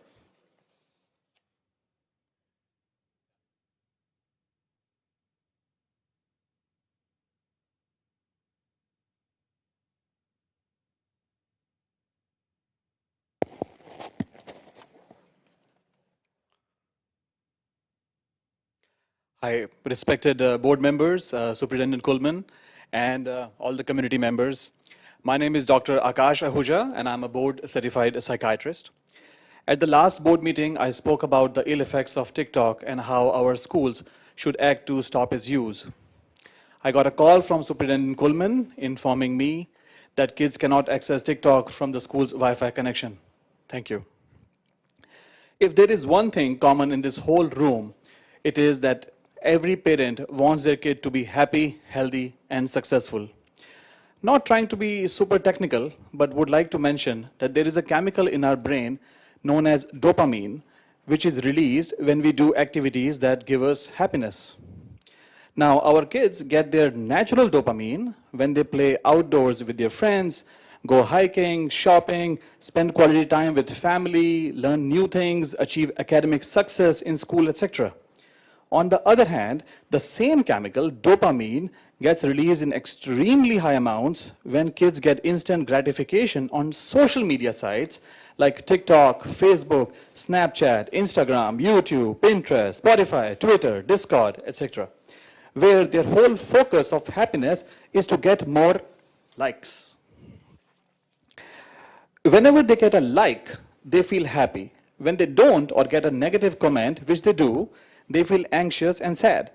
They will keep on checking if they get more likes or not. Very quickly, kids get entangled in this vicious virtual world where their happiness depends upon social media accolades only. I urge the board members to put on an agenda to discuss this critical topic, not only to make policies so that the use of social media can be significantly reduced, but to also educate our kids about this. Thank you. God bless USA. Okay, Cindy, Deborah, and then Joseph Dory. Thank you for honoring Black History Month and recognizing their achievements. It makes me proud that America is showing that we are not a racist nation. Moving forward, we need to work on where we have failed. 70% of American students are struggling and behind in real education. For the last 2.5 years, the focus has only been on race, division, and pronouns. All over America, parents are realizing that they can't trust the schools and understand real education is not the priority. Every school board has members who only care about the political, demonic ideologies, but yet pretend to care. Excuse me. The Hart School Board is not unique, and some are here. Mr. Webb, you have said, watch what you say as students are watching. But sir, you seem to be okay with the same students viewing porn in schools and libraries. I know you're aware of this because we have stood here expressing our concerns regarding this. Mr. Messina has only been the one that has been fighting for this. This is why most of the parents and students stand with him. You only challenge him, and we all wonder why. Since parents are watching, this is to them. Parents, you are your children's cavalry. Get more involved. Get groups of parents together and view the books that they are viewing in schools and libraries. You must stand up before it's too late. They are after your children. These demonic ideologies and books are in schools because they want to destroy our youth. I can assure you they are not pushing this in retirement homes. Now is the time to teach them the real book, the book that doesn't lie, and it's called the Bible. God bless you. Okay, next is Deborah, Joseph, and then our last speaker is Taylor Hufford. Okay, first thing, let's ditch that timer. That's not fair. I just got my shortage on my escrow for mortgage. I've been out here 39 years, and it was $4,000 shortage on my escrow account because we're putting it into the school system, I hope. Now, I want to talk about social media. One of the citizens, Diana, I think, brought up the sexualization of our children.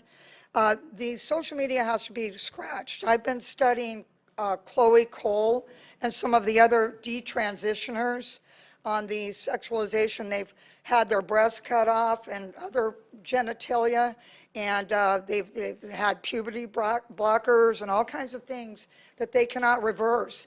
And everybody needs to start becoming aware that the sexualizing of our children has got to stop. Right away, right away, because they're changing their sex. They're doing it on social media.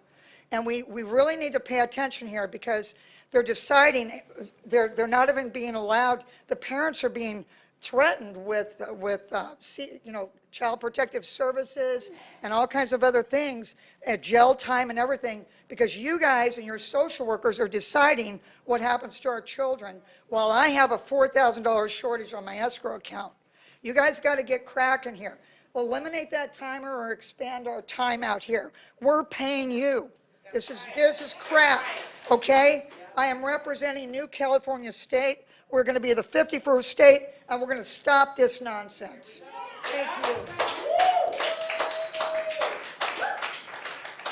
Joseph Dory, and then Taylor Hufford.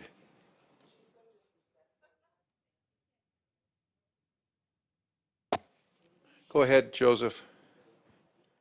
I appreciate everyone's time here. I'm Joe Dory. I'm a psychology instructor at UCLA and also a resident of Santa Clarita. I grew up here. My father came to this city for the education, and I believe we've made a lot of progress. And I know that there are a lot of heat and energy, and I want to respect everyone's space here and say all these factors are important. And I know many people are making much effort. So I just want to commend all of you and thank everyone for their concern. I think this is very important. So with just the 1 minute, 30 seconds left, and appreciate your time. So this is, of course, so I'm a psych student. I went to COC, Hart High School, phenomenal place, loved it, and I caused a lot of hell for them all. So I apologize for my past. But as you all know, depression and anxiety are very high. And it's not really gone down any. And so I know we're making wonderful efforts, and perhaps one other effort to consider when due time is that providing a mental health survey to students.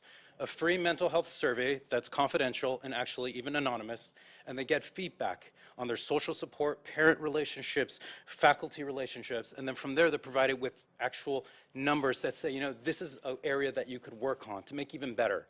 And so they also provide resources. And so this has been backed by psychology professionals at Stanford University, Harvard University.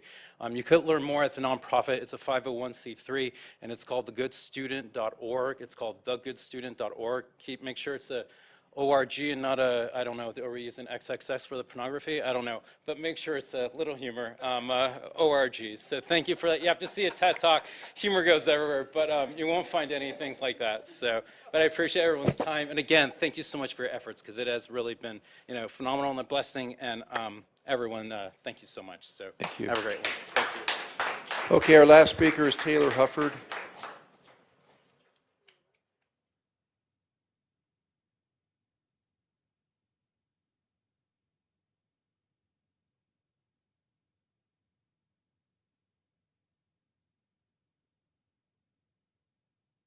Taylor, before you start, thank you for allowing me to say this. Just a reminder to folks, we were welcome to accept your papers. Please either put them in the basket there, or you can bring them over to Ms. Hunter. You don't want to actually be walking straight up to but perfect. Thank you so much. Okay. Oh, my name is Taylor Hufford, and my pronouns are she, her. I'm a registered behavior technician working in the behavior intervention unit under the special education department. We work with students who are exhibiting frequent and intense maladaptive behaviors which impede their ability to engage in curriculum and receive an education consistently. I first wanted to extend my apologies for not being present at the previous board meeting to speak with you in person. On Wednesday, I supported a student who engaged in intense maladaptive behaviors, which left me emotionally drained and not in a place mentally to speak to you in public. Many classified staff who work with students each day would like to be present at board meetings, but truly do not have the mental capacity after their workday or have outside commitments, including second jobs, to make ends meet. I sent you all a letter via email this past week and wanted to follow up with you all about it. One of my job responsibilities is collection, organization, and visual display of data. We collect data to hypothesize the function of students' behavior, identify trends, and report progress on goals. So I'll let the data speak for itself. I polled the 85 SPED staff members who signed the attached letter. 100% of them agreed they are in support of the CSEA negotiations team advocating for a step 6. Special education is not for everyone. Those of us who are in the field understand this. We want to ensure we are attracting quality candidates who are committed to our students' success and happiness. When I train a classified staff member on a student's behavior support plan, I work with them for hours upon hours. I want the staff I'm working with to be qualified and paid fairly for their well-being.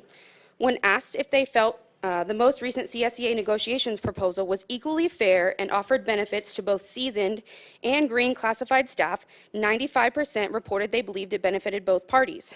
Of those polled, 59% of the staff have worked at the district 5 years or less, and 41% have worked at the district more than 5 years. As you can see, the polled staff are diverse in the years worked for the district and still support the proposal. Many other positions in our district are granted us beyond a step 5. Why are we not? We are vital to the district operating each and every day. Taylor, your 2 minutes are up. Thank you very much.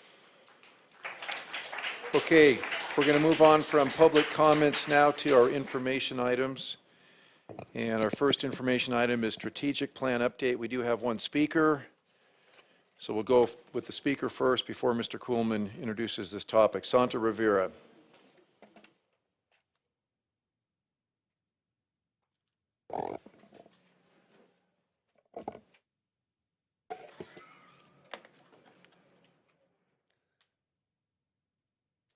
Hello again. So I wanted to talk, I think it was slide 7, and in there, the first bullet point mentions programs to support the varying needs of all of our diverse students. Varying needs include safety. I've been hearing a lot of people bring that up again. Safety of our children is very important. There's been a lot of change in the past few years, and I think that finding ways of keeping the children safe and parents feeling that they're safe, like we said about the officers, I had mentioned that before, having them going up and down in the mornings and in the afternoons. I have noticed some more officers when I take my daughter to school in the morning, so maybe that has changed. I had mentioned in previous emails, I had asked for Freedom of Information Act for some statistics. Obviously, you guys like to give us graphs. So I would like that information on what's been going on as far as the fights and incidents, maybe incident reports that have happened in the Hart district, maybe from 2015 to 2022. I'd like to get that information. I've been asking for it for almost a year now. So if there's any way that I can get that information, I think that would help me come up with some better ideas on helping you guys support the different needs for these students. And one of my priorities is their safety. It's not just about violence. A lot of people are bringing up the drugs. There's a lot of things going on. More parents want to be involved. Thank you. Thank you, Santa. Okay, we're going to have Mr. Kuhlman introduce our strategic plan update. Yes, a big moment for us. This fall, our governing board adopted a strategic plan to guide our work toward continuous improvement across the next 5 years. And the plan consists of 5 focus areas that include student learning and instruction, safety and wellness, access and equity, financial and human resources, and communication and collaboration. We have committed to sharing with this board and the community our progress on this plan at least once annually. And to do that, we will be sharing a brief overview of one of these focus areas at each of the next 5 meetings. Tonight, we will hear about the work that has begun in the area of student learning and instruction. And Dr. Vieira will share an overview of what we are attempting to accomplish in these focus areas, while the members of his team will share some examples and some highlights. The governing board and our community can explore the details of our work on the document that has been attached to this agenda, and hard copies, I believe, are available. Is that correct?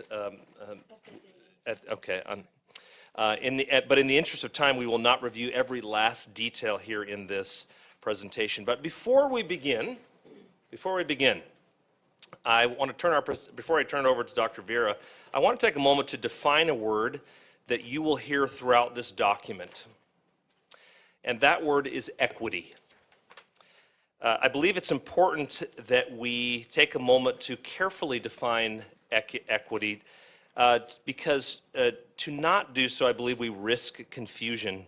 Folks sometimes ascribe meaning to that term based upon what they are hearing, and what's happening in other locations throughout our country. For example, we heard news recently about national merit scholar issues in other locations. And so our definition in the Hart District is important for you to understand what our objective is here in our district. Our definition of equity means that we are making sure that every student has the resources and support they need to be successful. Let me repeat that. Equity means making sure every student has the resources and support they need to be successful. And through our strategic plan, we've made a commitment to the goal of every student becoming opportunity ready. And I think it's important for us to acknowledge, to recognize that not every child needs the same resources. Not every child needs the same support. And it does involve, it does not involve the lowering of standards to ensure that there are an equality of outcomes, but it does involve maintaining high standards, but recognizing that some children need additional support. And to illustrate this, I wanted to tell just a very brief but timely story that involves my own experience. When I was a principal at Placerita Junior High School, I was introduced to one of my favorite people, a counselor that works now at Hart High School. And this individual shared her life story. Her parents were immigrants from Mexico. They came over, they were not college graduates. They had no idea how you go through that process of applying to college, what it means to go to college. They worked in the fields, they were agricultural workers. And this individual, she was a great student, but outside of the school day and on vacation, she herself worked in the fields. I recall she talked about picking onions. Well, came time for her to actually graduate, close to graduation time, and it was time to consider applying for college. And again, remember, she had parents that hadn't been through this process. And she had a counselor that worked with her, that saw her potential, and literally pulled her aside and handed her an application to an institution called Stanford, and told her, I'm going to lock you in my office until you complete this application, and when you are done, we're going to go through this application together, make sure that you've checked off all the right boxes, taken care of everything. They did that. She applied, and she was accepted. She went off to Stanford. She received her degree, and she decided to become a school counselor, and now she works back in the Hart District. And I think it's timely to share with you that tonight she is actually leading a presentation for the parents of children that are in our schools, parents who have never been to college themselves and need to understand what the protocols, what the path is to get there. So that's an inspirational story, but I want to tell you the story of my own sons. My sons had the benefit of having two parents who have been to college.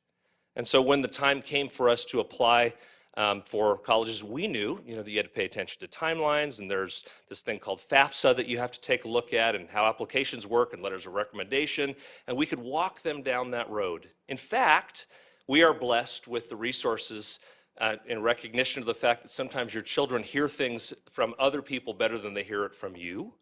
And so we hired people on the outside to actually take a look at their applications, and they filled those out, and they applied, and they were accepted, and so they're off in college. The point being, high standards, correct? We're talking about students having access to go off to university. But some students don't have the same supports in place that others do. And if our goal truly is to ensure that every student leaves us opportunity ready, then there needs to be a recognition that not every student starts from the same place, and that we need to make sure that we fill those gaps to make sure that every child has an opportunity. So that is how we define equity, and maybe it's a better way of understanding it as we go through this presentation. Thank you for letting me take a little moment, and I will turn it over to Dr. Vieira. Thanks, Mr. Coleman. That was a great lead into our presentation tonight. And as Mr. Coleman said, over the next, 5 weeks, we'll be having presentations on key themes from each of the initiatives in each focus area, initiatives in each focus area. And we're going to go through the same format. For each of the initiatives, we're going to revisit the purpose, what the initiative actually means, to make sure we're all on the same page. We're going to go over our expectations, what we intend to accomplish. We're going to go over our current work, and we're going to give one example or one exemplar that we're currently been working on and already had achieved some success in. So that's kind of going to be the format tonight, but I'm going to ask John to go to the first slide here. And what I'll do is, as different members of the educational services team comes up to present on each initiative, I'll introduce them when they come up. But to kind of frame the whole work, I know this is a 5-year strategic plan, but it's really what we're looking at it is a cycle of inquiry where we're keep coming back to the work we're doing and really get into our data and trying to get better as we go. So we're never really there. As Mr. Coleman mentioned, it's really about high expectations for all of our students with whatever support structures are needed for each individual student. And we've got all kinds of fantastic work going on across our district, but it's really trying to align our work to get people on the same page so we can leverage our resources, both human and financial. Also, we mentioned that we really want to start enhancing and using our data and finding those high leverage points to continue our work and to have that continuous improvement cycle and really talk about this professional learning, which we've done a lot in our ADCO and our Admin Academy this year, which members of my team are going to go over very specifically. Starting off, I'd like to introduce Mr. Dave LeBaron. He's our Director of Curriculum Instruction. He's going to hit our first initiative in this focus area. Good evening, Board. Administrators, it's a pleasure to be here tonight. My goal tonight is to walk us through Area 1.1, Standards-Based Instruction and Common Assessments. When we looked at that, there were 3 things we thought were absolutely crucial and needed to happen in order for us to do that well. And they are, as you list under the purpose, A, provide a common curriculum for all students. That means every student in all classes across the district. Whether you go to Canyon, Hart, Saugus, English 10 is English 10 wherever you are. That's what that means. 2, monitor student achievement. We need to see how our students are performing on those classes or in those classes that they're learning. Those are common assessments. And 3, improve instructional practices. Those are the 3 large goals we see in this area we have to achieve in order to be successful here. How do we accomplish that? Well, as you can see, the first thing is essential standards. Essential standards are absolutely crucial in all content areas. What they are, essential standards are the information, the knowledge, the skill set, the understanding that students need to leave a class with. That's what makes a standard essential or not. And our job needs to identify those standards and then use those standards to create curriculum guides. Curriculum guides are roadmaps for instruction. They tell teachers what needs to be covered in class. Not the how necessarily, but the what. And they're derived from the essential standards. If it's not essential, it may not be that important to focus on in the class. So essential standards lead us to curriculum guides. Now, if you were to visit us or work groups coming up in the spring, what would you see us doing to accomplish that? 2 things in particular. Number 1, you'll see our groups creating or updating curriculum guides. We already have some, and I'll show you one in a moment, but we want to make sure we have one for every content area. That's part of the task we're going to accomplish as we go forward to meet this goal. Number 2, common assessments. We need to be able to ensure that we can assess what's happening in English 9 at Rancho Pico compared to English 9 at Oro Seco. And those are things we need to develop and be able to use to gather data. So if you understand the process, then speaking of cycles, that we have common common curriculum. We assess the performance of our students and how they're doing that common curriculum so we can then improve our instructional practices. There's a cycle there that works around and around and around if we do it well. Now, an exemplar of example. As I said, we already do this for several classes. We have it done already for several classes. Let me share with you one example. This, if you go, it's posted online at the curriculum and assessment page on the district's website. Here's a snapshot of it. Let's go to it. This is the curriculum assessment page. On the right-hand side, you'll see quick links. The bottom says curriculum and guides. Let's go there. And it opens up to this page here. And on this page, you'll see curriculum guides are already in place that are being used across the district in these classes for both junior high and high school. You'll see our ELA, ELD ones for 7th through grades 11, and then social studies for both 7th and 8th, as well as for high school. Let me share one with you. I mentioned grade 10 English. Let's go to that, open that curriculum guide. When it opens, you'll see the roadmap I'm talking about. This is a curriculum guide. And it's broken up into 4 pages. On that page, you'll see, for instance, see on top, My Perspectives. That's our curriculum that we purchased. That's the book students have and teachers use. 10th grade curriculum for this current school year. Broken up into 4 sections. The first section on the left, required texts and activities. Those are the things teachers are expected to do, teach in English 10. The middle section, you'll see teacher choice. That doesn't mean in lieu of the first column. It means along with the information and items in the first column, they now can choose how they attack these things under that column. In the third column, you'll see the novel, recommended novel, Jekyll and Hyde.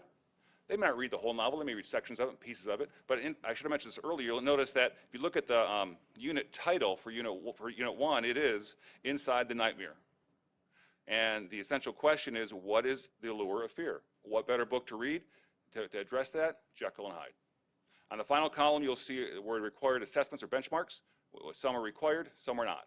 And we have 4 of these. If we scroll down, there's quarter 1, there's quarter 2,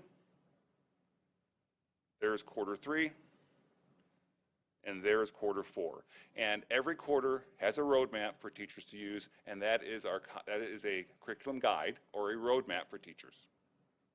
At this point, I turn over to the next speaker, and Dr. Vieira. Thank you. Next we have Jan Dasher, who's our Director of Special Programs, and she's going to review Initiative 1.2, Equitable Grading Practices.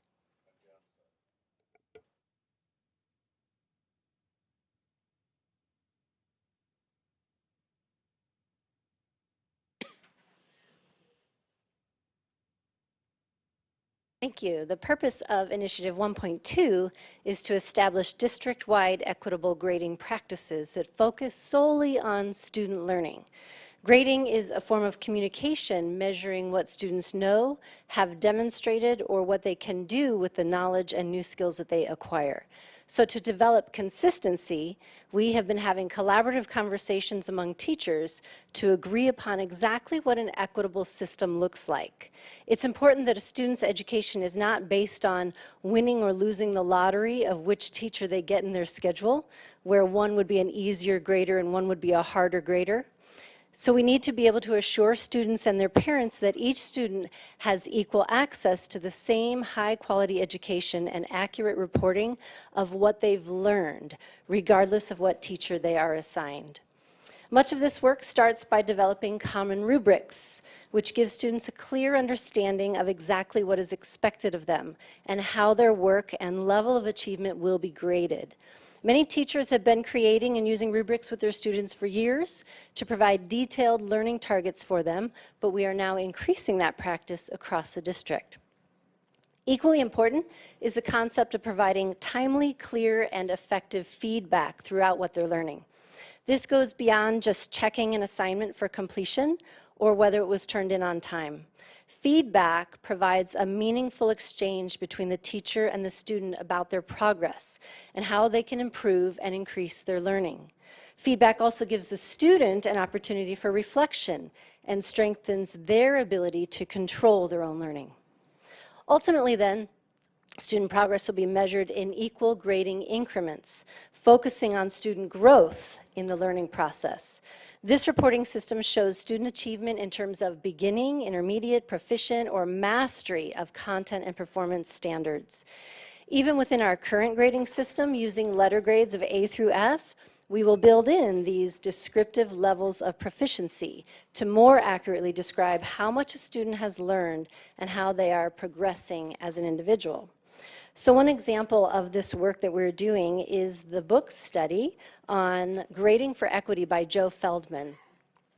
The picture you see right there are teachers at Valencia voluntarily meeting and going through the book with their instructional coach, also the English department chair, guiding them through chapter by chapter as they're having collaborative conversations. We did it all last year in our administrative council meetings, our ADCO, with principals, directors, and all cabinet members, the entire book, great conversations. And what I love about this book is that the international educational experts out there have all put their research together. It's like one synthesis of the research that's already been done for us.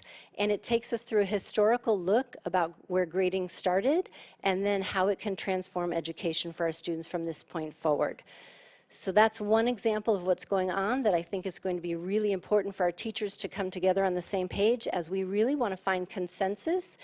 Equitable grading systems are not about telling them how to do it. It's about discovering what works, what's non-negotiable, and how we really can turn those grades into focusing on measuring the level of student learning for each student.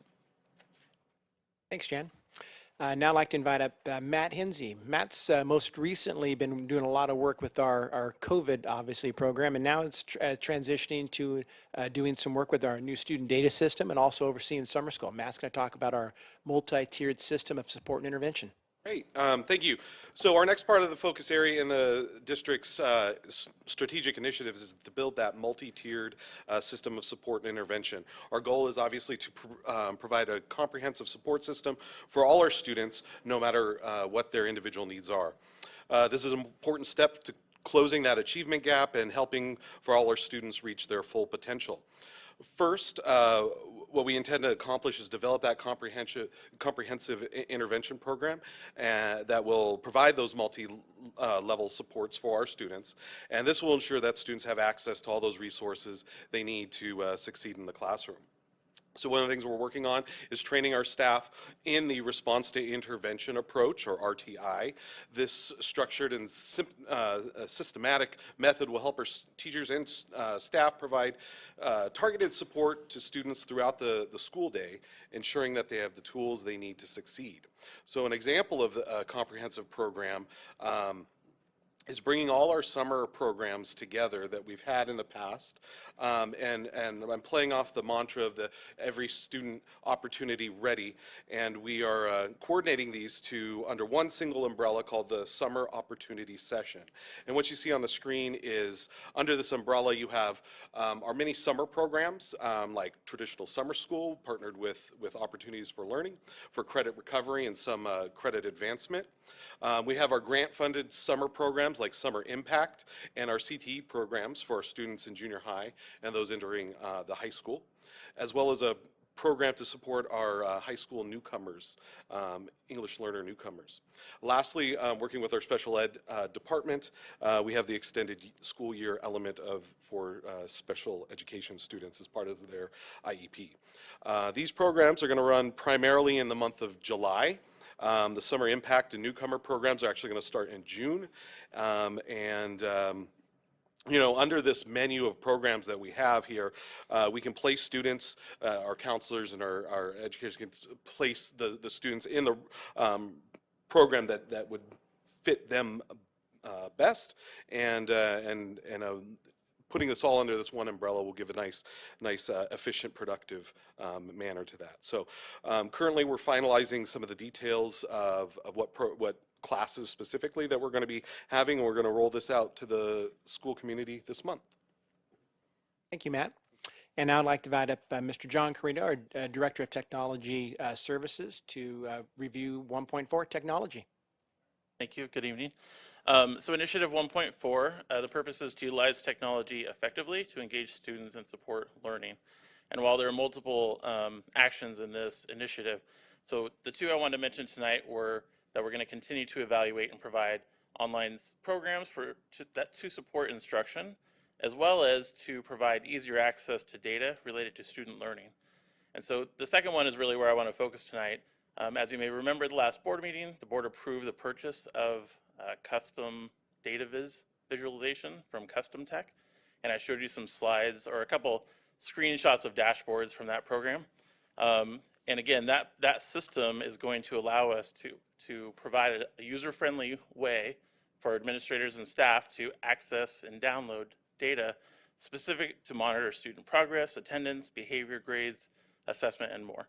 And so tonight, I actually have a short video I'd like to show you, which kind of shows how interactive and intuitive the system is once we build it out. Now, this is just demo data. This is not ours. We're still in the initial stages of the implementation, but it'll give you a quick view into it.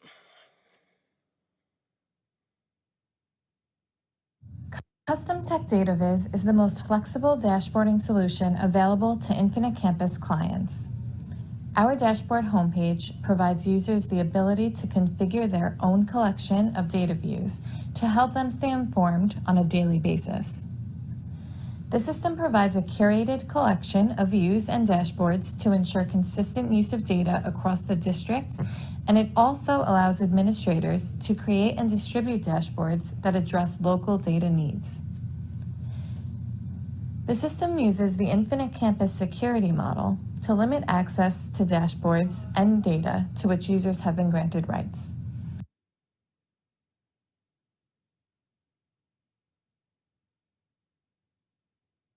Back to you, sir. So to try to tie it together and in closing, again, what we're trying to do is have a district frame that aligns all of our work, still allowing the school sites to have flexibility. Some of the ways we're doing that is we're going through a process over the next couple of months where all of our school sites develop a school plan that's related to the strategic plan, also tied in Title I and LCAP.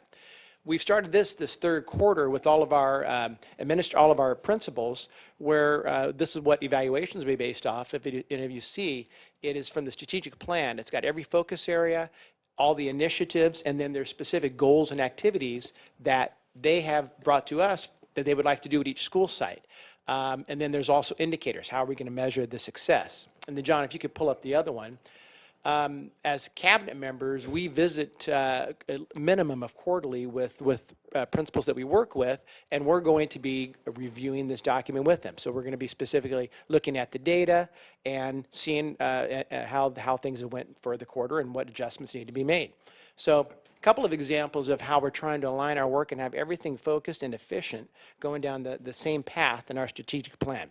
As I mentioned before, we'll be doing this work at the next couple of admin academies for each of our school sites, not just Title I, but each of our school sites working on school plans.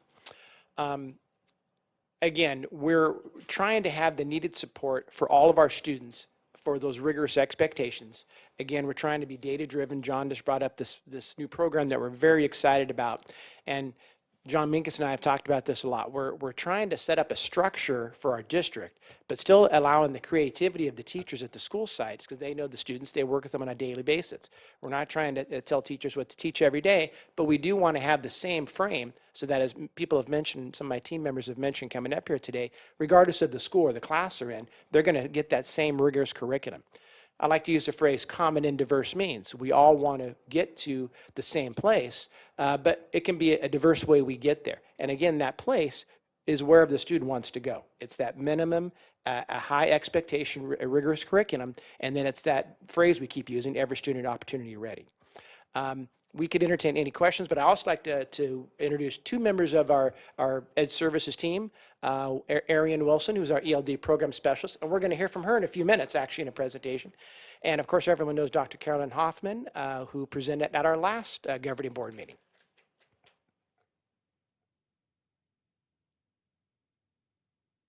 Questions or comments from the board? Mr. Webb? Thank you for the information, Ms. Dashner. Doesn't mean the rest of you are off the hook. No, I'm just kidding. Thank you for the information about the common assessments and the grading. My question is, what are we doing, or what will your offices be doing, or the schools, to communicate this information to families? And I bring this up because, as a teacher, I've gone through different levels of grading, but many of our families, they just know A through F. What does it mean for college? What does it mean on the GPA? So I'm wondering what might be out there, or what you might be thinking about to communicate with our families on equitable grading practices.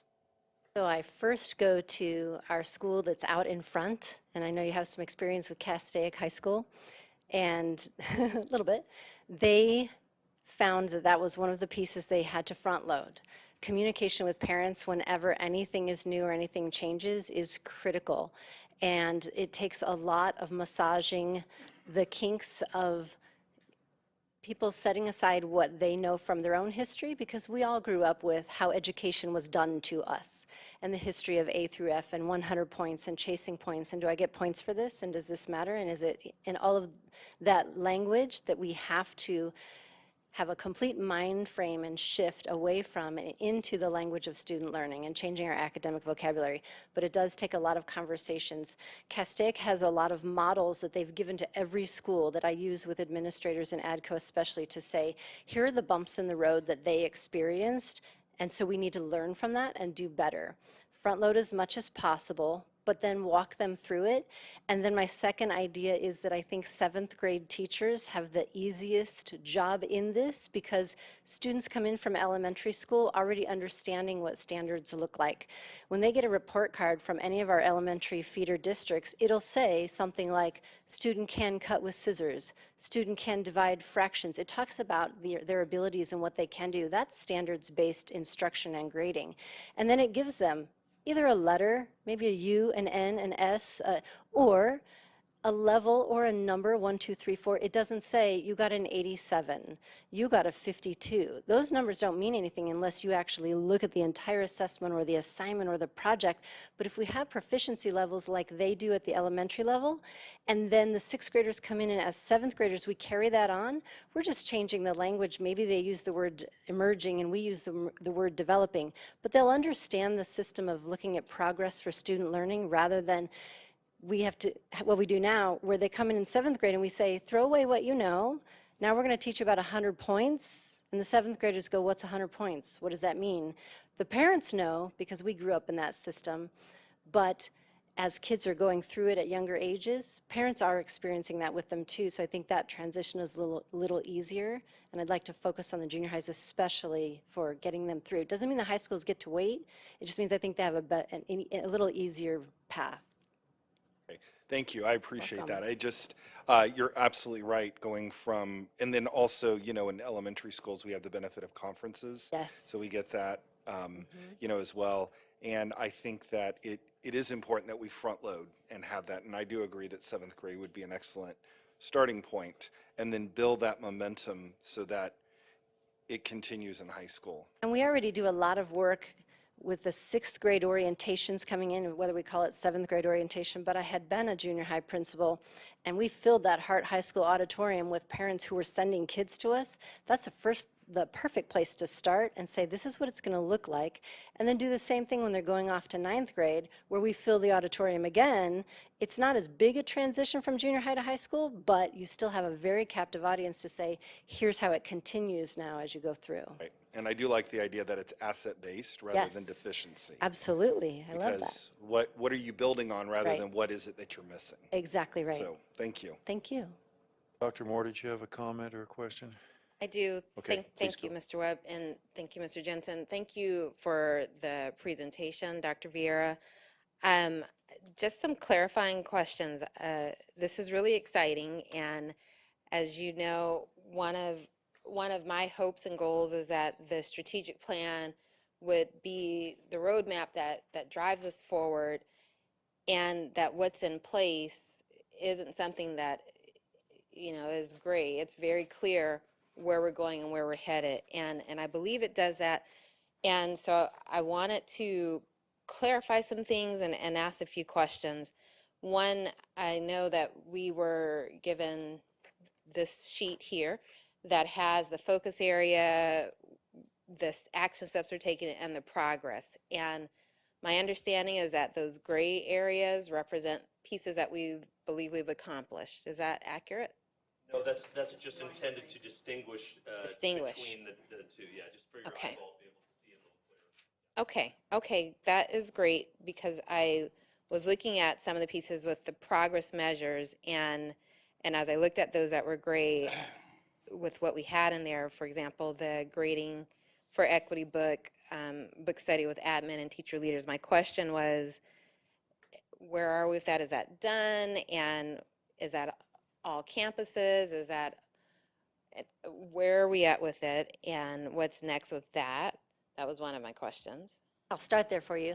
Every principal went through it, and then we got some new principals this year. So then I did some review at the beginning of the year with them, and then they also ordered books for their staff. It hasn't been a mandatory, it's just been an incredible movement. So I would say, yes, it's on every single campus, but some campuses have said, I need 50 books, and some said, I need 12. So some principals felt a little more comfortable starting it on a smaller scale with just their leadership team, and then other schools said, no, we're gonna make sure every department is going through this, and we're gonna make it a focus of our professional learning. So we haven't let it go, but it's not done yet. It's definitely in progress, and then I keep checking back with them on how it's going. And sometimes I've gone out to the site and participated with them. Great, great, thank you. And then I guess similarly, as I looked at the first one, Mr. LeBaron, on the curriculum guides, and thank you very, very much for walking through on the website to show everyone where you can find our curriculum guides. And my question there related to progress is, what our plan is a 5-year plan. How do you see the guide development? Because I know you said if you looked at what we're doing now, this is what we're doing. Every year, where do you look to see sort of progress points that are tangible that I should be able to look up here by this time next year and see 12 more? Great question. And one of the variables that comes into the timeline is new curriculum. And so one of the reasons that we're not jumping in all over every content area now, because we're getting new curriculum on a regular basis over the next couple of years. For instance, this year, new social studies junior high and high school, new math junior high. And so as we bring those in, we'll then develop those curriculum guides for the new curriculum, because we'll have that for 7-8 years. And so when you see new curriculum coming in, you should be able to ask me, where are we in the development of the curriculum guides for that new curriculum? And every year as we go through it over the next few years, that will be tied to bringing in new curriculum. So at the end of 5 years, what should we see?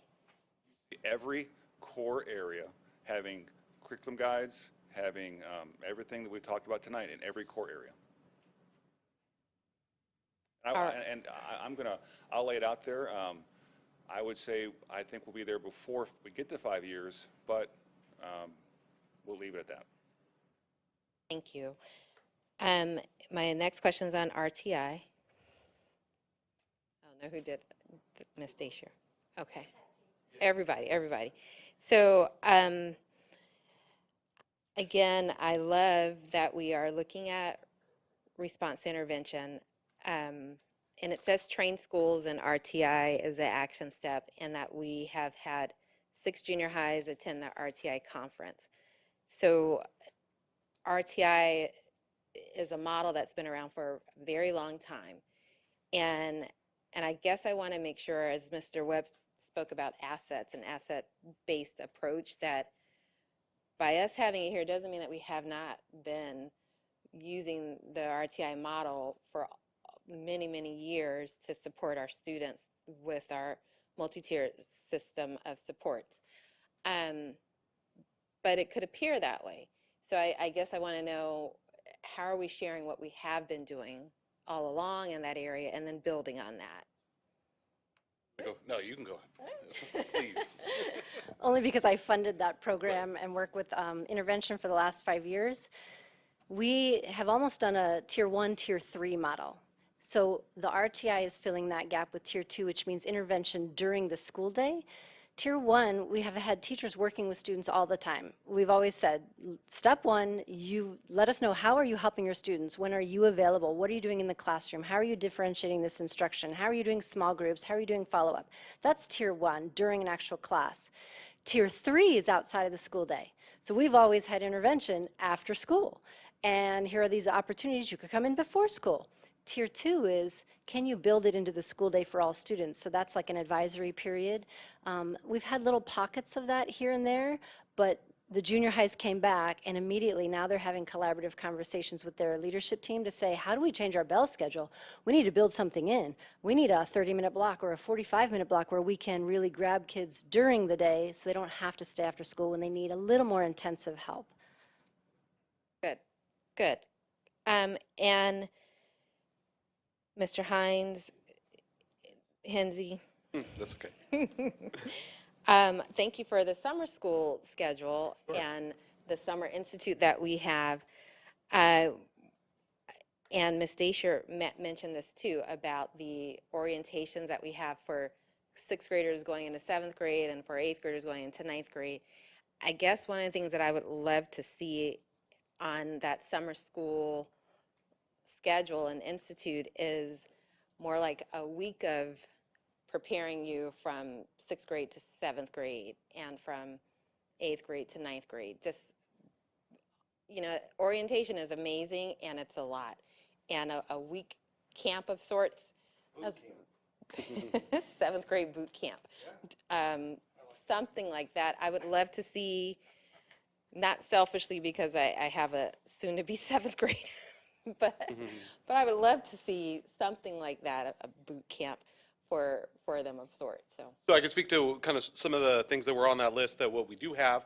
The Math Academy is one where based off of the incoming 7th graders, their 6th grade math placement score, we can either put them in identify them as if they're needing some support as they go into 7th grade. So that's going to be part of the traditional summer school program, is the Math Academy. But also there's if they're kind of on that borderline where they can move on to the accelerated 7 math program, that would give them a little extra opportunity to practice and then retake that math placement test. So that's one of the things. And I think that's another part of the Summer Impact Program. Now that's for 7th graders, so they've already come here, but these are students that we've identified that might be in that kind of need and need some extra support in literacy and math, as well as in that program, this is funded through the special programs, but they will have opportunities for enrichment, looking at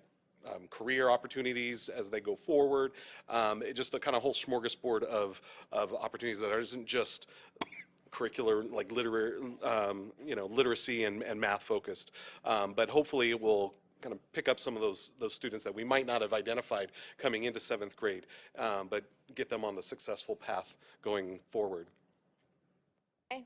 All right. Thank you. I'd love to talk to you more about it, but thank you for that. I appreciate it. And then my last question is on Mr. Carino about the data visualization. I was listening to some of the parent comments earlier about information that would be helpful, statistics that would be helpful. And I know that we have different tiers of allowances of who can have access to specific data within all of the visualization opportunities. And I wanted to know what levels of access parents would have to see some types of data from our software. We haven't really investigated that too deeply because we wanted to start with administrators and then go down to teachers. I know that there are a few dashboards that will allow parents to see their students' data visually, but not necessarily like a school-wide or district-wide. Although we do have, the state holds all of our data that we report through CalPADS on DataQuest. And so there's a lot of that information mentioned earlier that might be available already from the state level for our district. I want to make a suggestion on that might be really helpful. I know that Mr. Rivera brought up a really good point. Some of the data that you are looking for is available on DataQuest, which is not too difficult to learn how to use, but perhaps we could put together a instruction sheet that might help parents access, because there's a lot of great information that's there, and we are required to publish on a regular basis. And once parents know how to access it, I mean, they can go straight through that website. So let's talk about maybe putting something together that would help parents. Sounds good. Thank you. Thank you. Well, terrific presentation from all of you. Thank you very much for your time and efforts, everybody. And this is very important, our strategic plan, to have these updates and cover focus area number 1. So thank you again for all your hard work, and we look forward to more updates and more discussions later on down the road. So we'll move on now with our next information item, English Language Development Program Update. Dr. Vieira. Thank you, guys. Yeah, again, I'll just reintroduce Arian Wilson, who's our ELD program specialist, and she's going to provide an update on the district's English Learner program.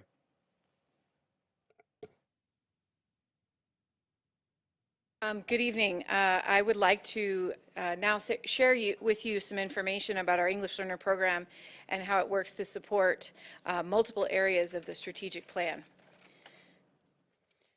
So when students first enroll in a California public school, the parent or guardian completes a home language survey.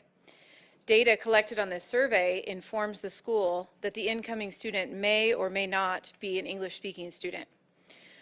Besides English, there are roughly 49 identified languages spoken by our students in the district. This shows right here on this chart that we have over 4,000 students in our district who speak Spanish. Beyond the 49 identified languages, there are an additional 103 students who are grouped into a category of other non-English languages. And that group could have upwards of 80 individual languages spoken by our students. Not all of the bilingual students listed on this list are identified as English learners, so this chart does not indicate that we have over 6,000 English learners in the district. Our district information is here for the identified English learners. We have 1,206 English learners in the district. You will see sites such as Hart High School and Plaza Rita have the highest numbers of English learners, yet even sites such as Learning Post Academy and Rancho Pico have significant numbers of English learners. As a whole, our district continues to see significant increases in newcomer English learners, which are students who have been enrolled in public school less than 2 years. Newcomer enrollment numbers continue to drive our English learner population growth year after year. Sites like Golden Valley and Hart have some of the highest number of newcomers, which has resulted in their programs needing additional specialized courses, teachers, and support staff.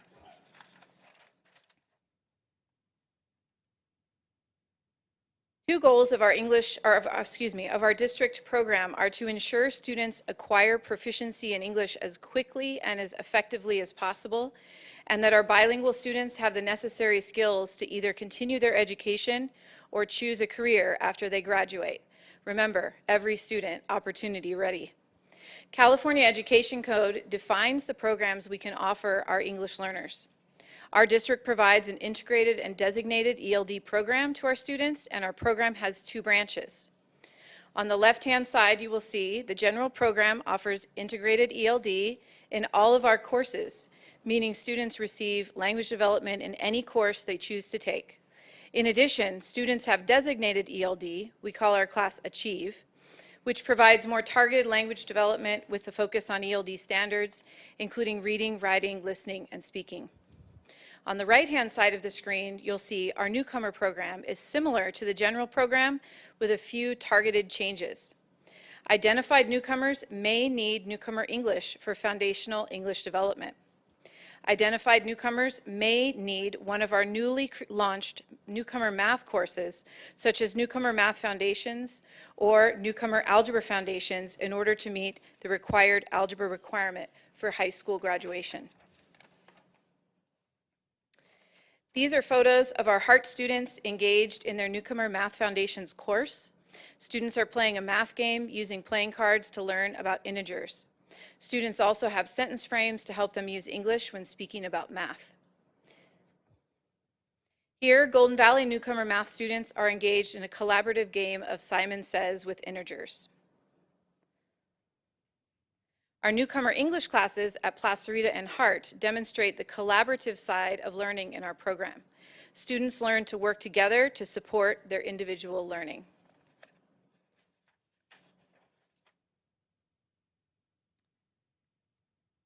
The new California 2022 dashboard data shows that 54% of our English learner students are making progress towards English language proficiency on the yearly ELPAC.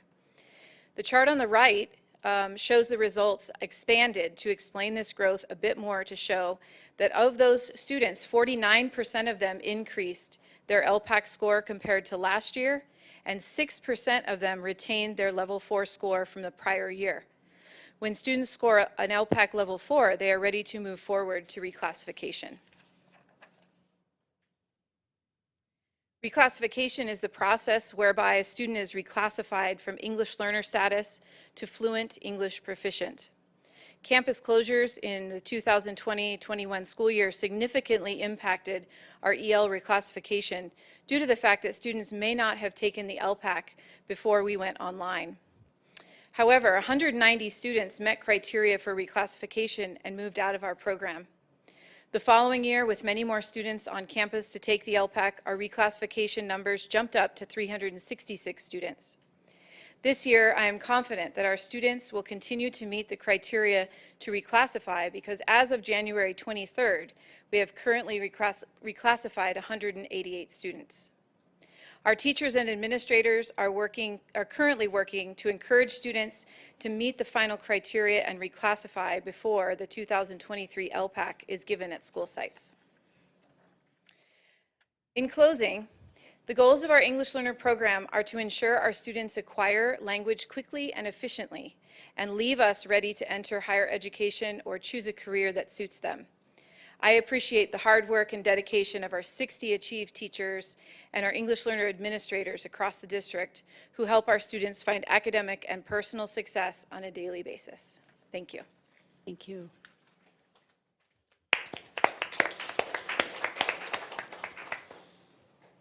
Any questions from the board or comments? I do. Go ahead, Mr. Webb. Ms. Wilson, thank you very much for a very comprehensive, very succinct presentation on a lot of very dense information. I do have a question on reclassification. It is still required that students are monitored for about 3 years, correct? 4 years, yes. 4 years. Okay, thank you for the correction. What does that look like? I'm just curious because I think it's important for the board and our community to understand it's not just you're reclassified and boom, good luck, but Correct. That there still is systems of support. So do you mind speaking to that? Sure. So yes, our English learners who are reclassified are monitored for 4 years.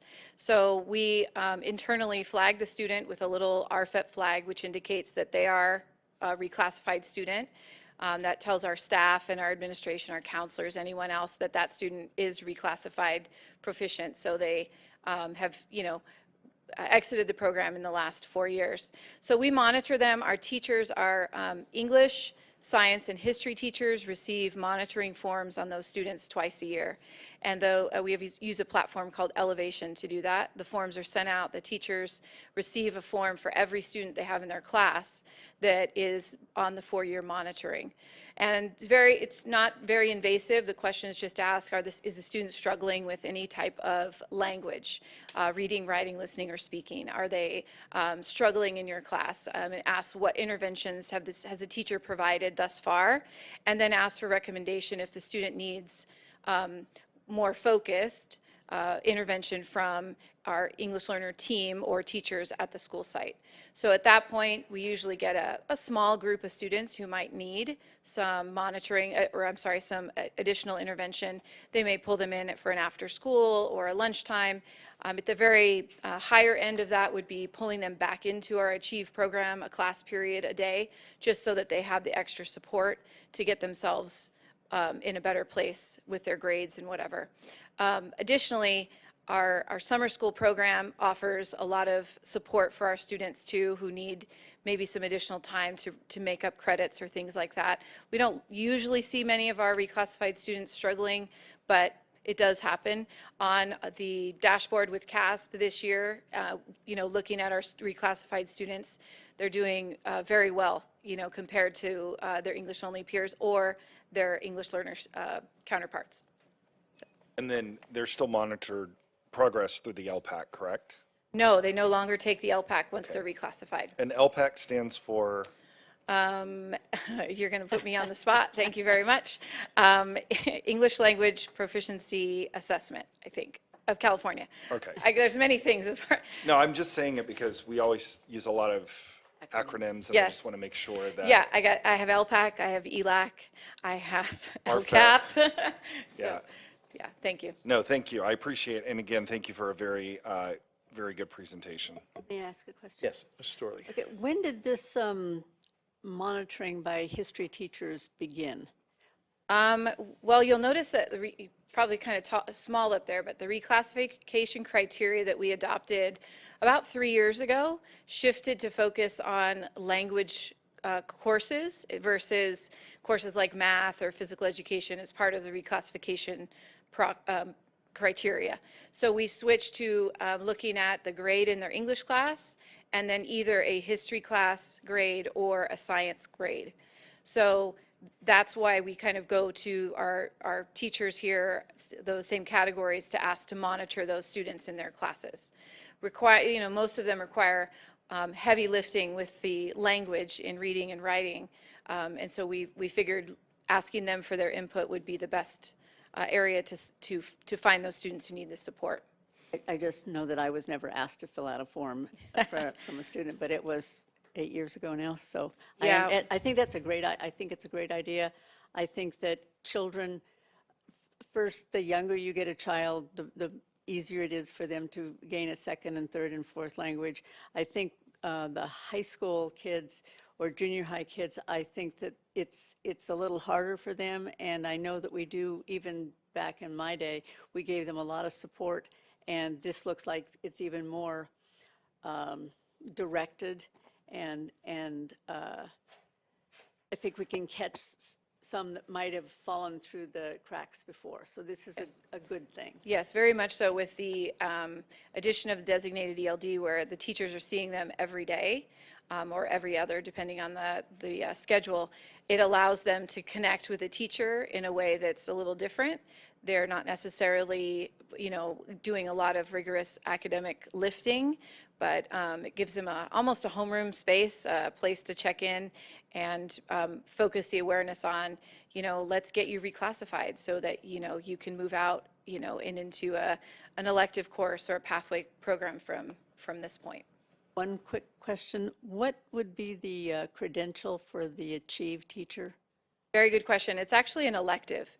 So most of our staff who have a clear credential or a professional clerk, whichever they have, or a ELA 1 credential, qualifies them to teach the course. And that's in junior high and high school every day, or if they're on block schedule, it's Yes. different, but they go to that class, and it's a normal class period. Yes. Because one of the speakers before were talking about, we need a little time with kids every day. It would be nice to go back to a homeroom time just for the kids to check in, and someone monitors them, like through junior high and through high school. I think that was a good thing. When I was in junior high, we had the homeroom, and it gave us a little home to be in. Yeah. But it also, if the teacher was good, and hopefully they all are, they could spot things over time that maybe a semester teacher couldn't. So that's a good idea. One of my teachers, I'll just share this little anecdote. I was speaking to her today. She's Placerita, newcomer teacher and coordinator. She shared that her Achieve class is called the family room. Because that's what it's become with all of the newcomers and all of her ELs. They hang out there. So she said, when we are in family room, we talk about, how they're doing and how they're getting through school. So I think that reflects exactly what you're saying. Thank you. I'd like to move on unless we have a burning question, because we have 10 action items. It's 9:45, but if you can make it quick, please. Burning question. Burning question. Thank you so very much. This was a great report, and I know we've spoken about our ELs and some of their needs. Two questions that I have. One is the data on the number of our ELs this year, 1206. Can you provide for me at a later time what that looks like over the last 5 years, so that we can see that trajectory and where it's going and, Yes. and how it's changed? I'd be happy to do that. Perfect, thank you. And then, there's a huge need and a lot of work that is happening. What would you say would be the biggest need that you have to better support our English learners? More staff. It's always more staff. That seems to be that was definitely the area, especially with the newcomer program this year, was adding staff. It's not only certificated, but it's classified as well. We've added a lot of bilingual instructional assistants this year, and it's the desperate call. We need the help. Yeah. Thank you. You're welcome. Thank you. Great presentation. Thank you very much. I wish we had more time to talk It's about it. okay. I understand. Thank But, you. But great job, and this is very important information. If you can get back with Dr. Moore and her question, that'd be Happy to. wonderful. Thank you for Thank your you. time. Thank you. Okay, we're going to move on with our last information item before our action items: revised and deleted board policies and administrative regulations. Dr. Vieira? Yeah, thank you. The attached board policies and administrative regulations are presented tonight as a first reading. These are also sent to, for review to the board member committee for board policies and regulations. I can give just a very quick overview each. Board policy AR 0440, district technology, has proposed updates to the policy regarding the district technology plan. This policy and all the others that are presented tonight have not been updated in some time, but they all do comply with current requirements, the proposed revisions, and they also coordinate with CSBA proposed language. BPAR 6162.6, use of copyright materials, has revised language regarding copyright laws and regulations. BPAR 6163.4, student use of technology, includes updated information regarding student use. BPAR 6162.7, 6163.7, and AR 6163.5 are all recommended for deletion because they're included in some of our other board policies and regulations. Again, these are for first reading, and I can take any recommendations from the board tonight or afterwards. Any questions right now, Joe? Is there a reference to where they're called out in the new policy? We can get that. John, you don't know offhand the ones that were deleted? So when we do this in the future and we're wiping out a policy, can we? The policy is attached and there's a line through the entire thing, so you can still read it through the strikeout. But where is it in the new policy, I guess is my question. Oh, I'd have to I'd have to map. map. He just said that. Yeah, I'd have to map that out for you, sorry. Yeah, just let us know where it is Sure. so I can feel good about it. We can It's all about cross-reference me that. feeling good, yeah. Right, sure. Okay. Any other questions? Dr. Moore? I'm sorry. It's okay. If it's a burning question, go for it. It's on the use of copyrighted materials. There's a significant amount of information with that board policy and a significant amount of responsibility that teachers have related to use of copyrighted materials. And what I didn't see in the policy or the administrative regulations was reference to training or to who monitors or to what happens if something isn't used right like it's supposed to be. So that was what I didn't see and wanted to know. Yeah, there's a reference at the end to there will be training, but you're right. As far as specifics, we can provide some more information on that. Okay. And then on the tech plan, what year are we in now? We actually don't have a current tech plan. So many years ago, the county and the state removed the requirement for that. And so we kind of let the previous one expire. And then when we started talking about the strategic plan, I kind of was waiting for that to flush out before we then readdress the technology plan. So updating this policy is great because it gives us updated policy and guidelines for what that should be. So when it passes, we'll start at year 1 then? Okay. And when did the last one expire? I had black hair. It's been a while. I'd have to go check. Maybe Okay. 2014, 15? Okay. Okay. Thank you. Okay, thank you, John and Dr. Vieira. So we are now going to move on to our action items. We have 10 of them. The first one is resolution number 22/23-32, recognizing February as Black History Month. We have 2 speakers. We'll have the speakers first, and then we'll have Dr. Vieira introduce further on this resolution. Valerie Bradford. Following Valerie will be Santa Rivera.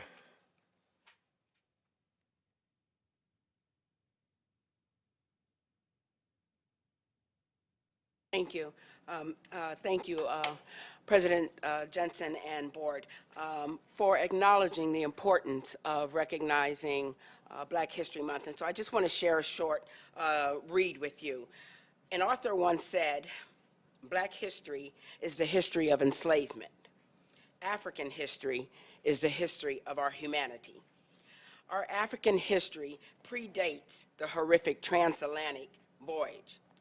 African ingenuity and intelligence boldly authored and constructed whole civilizations. We painted our continent with curly dark hair and smooth chocolate skin, a perfect adaptation for the landscape on which we lived.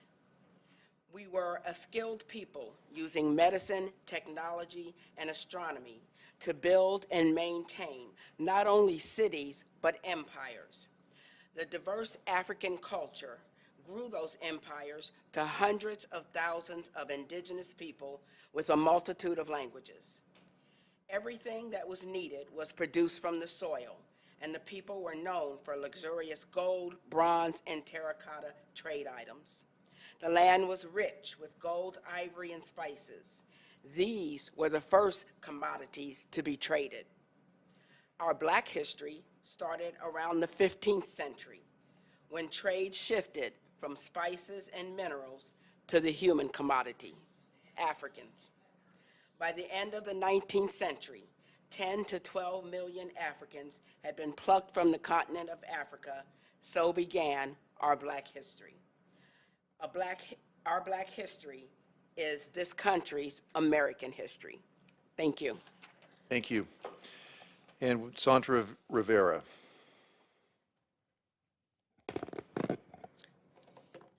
Hello again. So for Black History Month, I would like to share a couple of quotes. One that I've shared before from Rosa Parks. Stand for something or you will fall for anything. Today's mighty oak is yesterday's nut that held its ground. Again, I am one of those nuts. Don't forget that.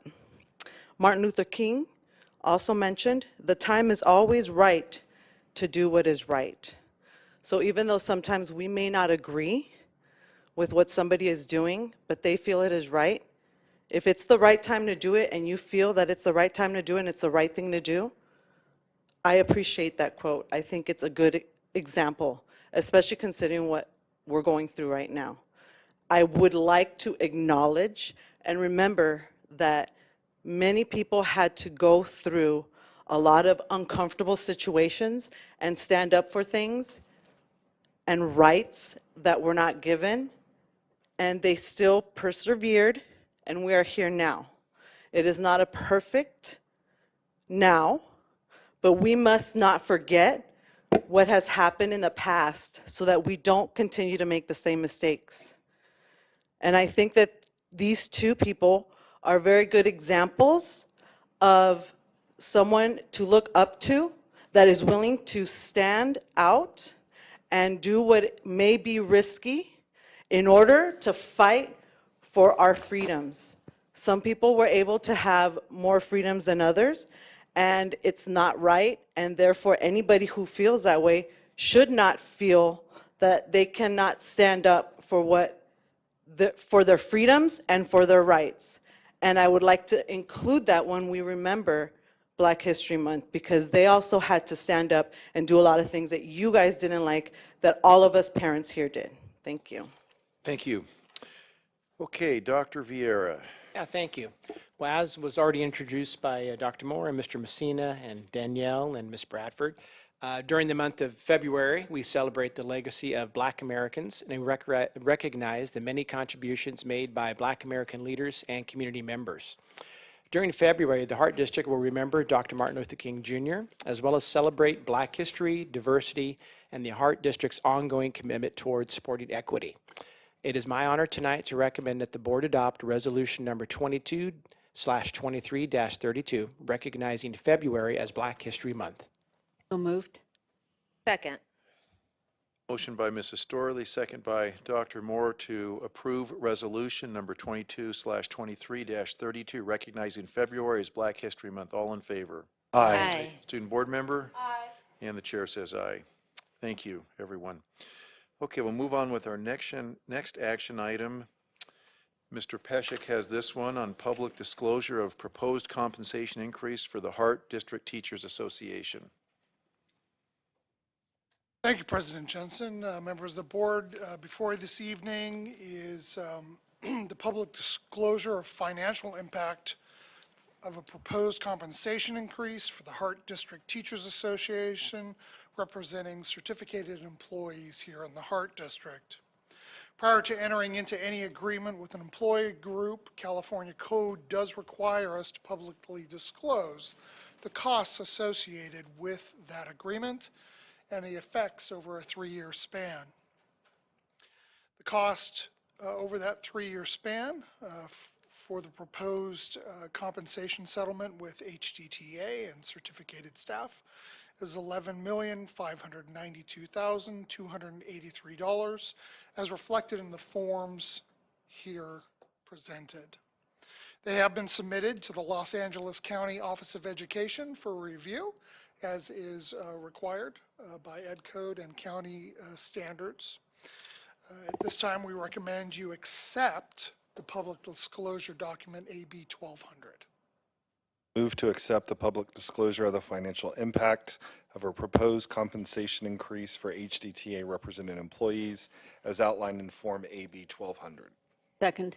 Motion by Mr. Webb, second by Mrs. Storley to accept the public disclosure of the financial impact of a proposed compensation increase for HDTA represented employees. All in favor? Aye. Student board member? Aye. And the chair says aye. Thank you, Mr. Peshek. We'll move on to item C, which is the ratification of the collective bargaining agreement between the district and HDTA, and Dr. Nielsen has this one. Thank you and good evening. The district and the Hart Teachers Association have agreed upon terms for contract negotiations for the 2022-23 academic year, which includes a 10% increase to unit members' salary schedules effective January 1st, 2023. Certificated unit members employed on the date of board approval will receive a 4% one-time off-schedule payment for the 22-23 school year. Staff is recommending the board approve contract revisions as indicated in the attachment. Move to approve the tentative agreement between the district and HDTA for the 2022-23 academic year. Second. Motion by Dr. Moore, second by Mr. Webb to approve the tentative agreement between the district and HDTA for the 2022-23 academic year. All in favor? Aye. Student board member? Aye. And the chair says aye. Thank you, Dr. Nilsson. We're going to shift back to Mr. Peshek for item D, public disclosure of proposed compensation increase for unrepresented employees. Thank you, President Jensen. Similar to the previous item, we have a public disclosure for proposed compensation for unrepresented employees.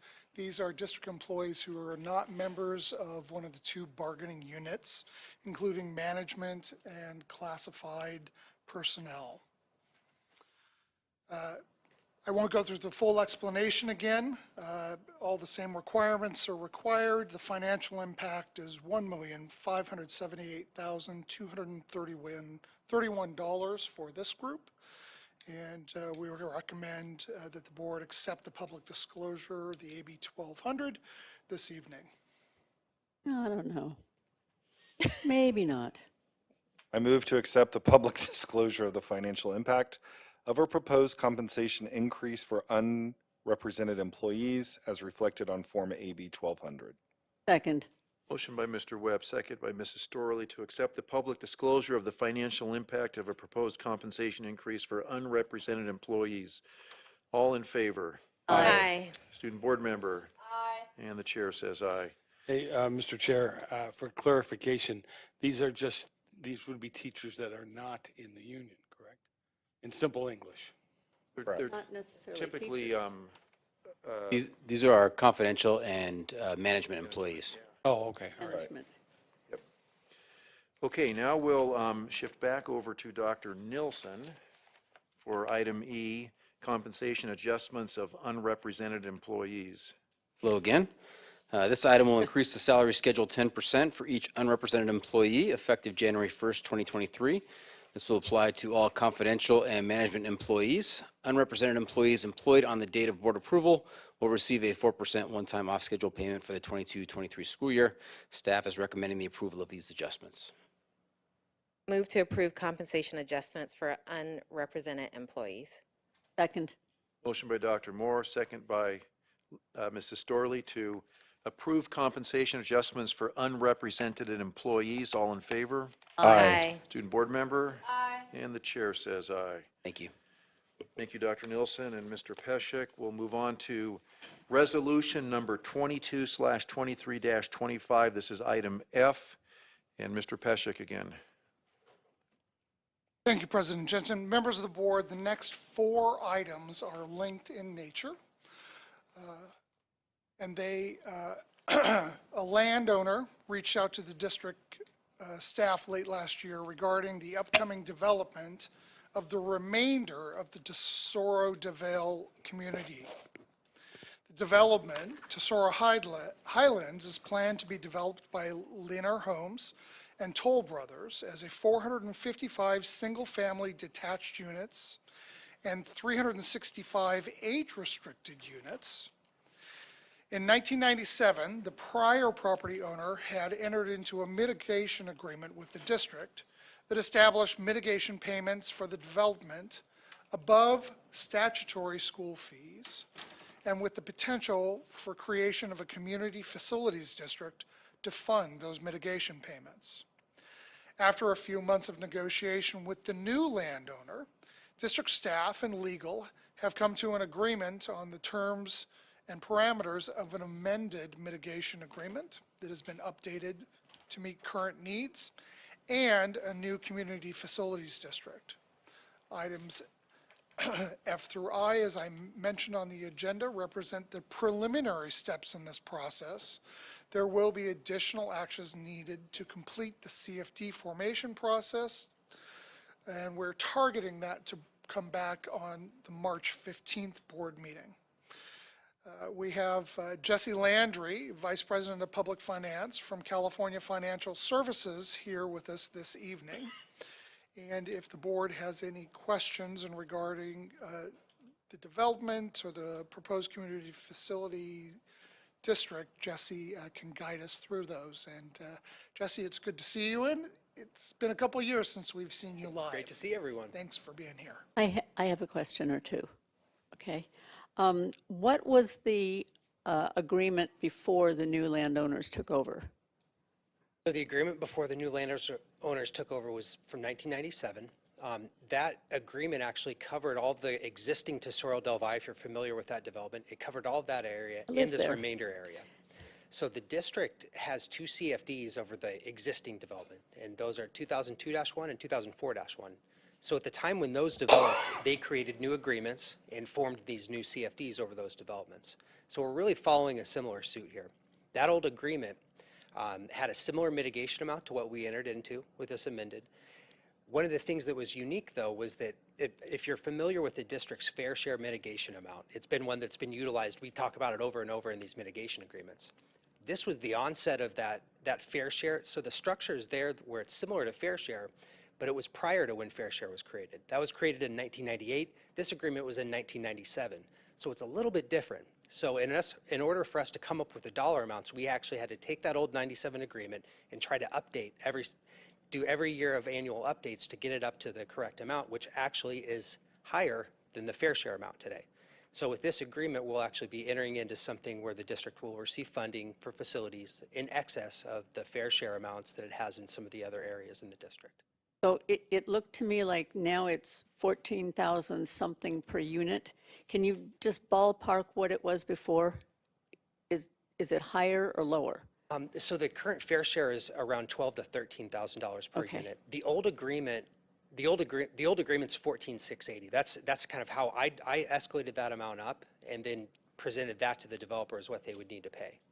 Okay, and did they agree? They did agree. Yeah, and that's what we're approving today is this locks us in at 14,680.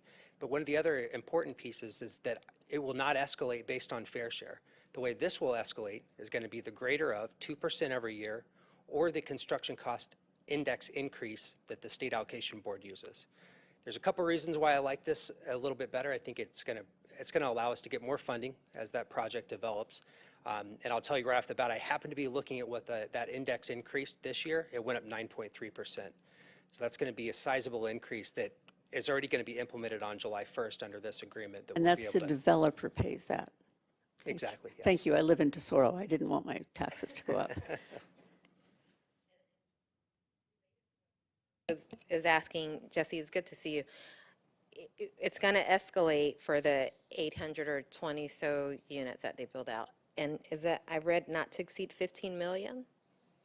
That's the not to exceed amount for the bond if a CFD bond is issued. And let me just clarify that as well. So when we talk about bonds on the CFD side, these are not a debt of the school district. It's not a bond that the school district issues. When we form a CFD, we form a separate legislative entity that they're responsible for a bond issuance, and they only have a limited source of dollars that they can utilize to repay those, which is the taxes collected within the CFD boundaries. So it's not an obligation of the district. And then the other component is, if we were to ever issue bonds, I'd be, or someone else would be back up here in front of you and talking about that bond issuance, and the board would need to approve it at that time. What this sets with a CFD is it sets a parameter that's going to exist for the next 30, 40 years, where this CFD can only access that total amount of bonds. Now, the funding today expected from the CFD is closer to 6 or 7 million. But because we have index increases in there, I always want to make sure that our limitation is based on what interest rates are, what the taxes are that we can collect, and never this total dollar amount. I would hate to see a situation where we had very large increases on the index and very large increases on our mitigation amount, but then the bond wasn't set in a way where we'd be able to fund that. So that's why we have that additional capacity there. Thank you. Thank you for that. Any other questions? Okay. Ralph, anything else? Okay. No, thank so- you, Mr. Jensen. Thank you, Jesse. I was going to inquire about some of the same things, so you answered my questions as well, and appreciate your commentary on things. All right, this is an action item. I'd like to move resolution number 2223-25. Second. Motion by Mrs. Storley, second by Dr. Moore to approve resolution number 22/23-25. All in favor? Aye. Student board member? Aye. And the chair says aye. All right. Thank you. We'll move on to 22/23-26. Mr. Peshek? And again, all four of these items are So linked move- together this evening, so we I'd would like to ask the board move- to approve all four. I'd like to move resolution number 22/23-26. Intention to establish Community Facilities District number 2023-1. Second. Motion by Dr. Moore, second by Mr. Webb to approve resolution number 22/23-26. Intention to establish Community Facilities District number 2023-1. All in favor? Aye. Aye. Student board Aye. member? Aye. And the chair says aye. Okay, and we'll move on now to resolution 22/23-27. Mr. Peshek, anything there, or just, it's all covered with the? No additional information. Okay. Move to approve resolution number 22/23-27. Intention to incur bonded indebtedness in an aggregate principal amount. Second. Motion by Mr. Webb, second by Mrs. Storley to approve resolution number 22/23-27, intention to incur bonded indebtedness as stated in the agenda. All in favor? Aye. Student board member? And the chair says aye. And then we have resolution number 22/23-28, approving and ordering the recording of the boundary map related to the same community facilities district. Anything there, Mr. Peshek? It's okay, so we'll No take a additional motion and a second. Oh, you want me to spend money? Okay, yeah, so moved. Second. Motion by Mr. Messina, second by Mrs. Storley to approve resolution number 22/23-28. All in favor? Aye. Student board member? And the chair says aye. Thank you. We have one action item left. It's J, agreement for solar warranty inspection and administrative services. Mr. Peshek. Thank you, President Jensen, members of the board. This item before you this evening is a contract with Technical Business Solutions to provide inspection of all of our solar array inverters as well as the underlying equipment. As the board will remember, in February 16th, 2011, one of the prior boards entered into a public purchase agreement with a company named Somas to install solar It was around the Bob's district. fault. It was Yeah, Bob's yeah. fault. And subsequently, we entered into another agreement about approximately 5 years ago to put some supplemental in with ADS. In October 2nd, 2019, the board approved a buyout of the public or the power purchase agreement from Somas, which meant that we paid them $20 million to buy the system out.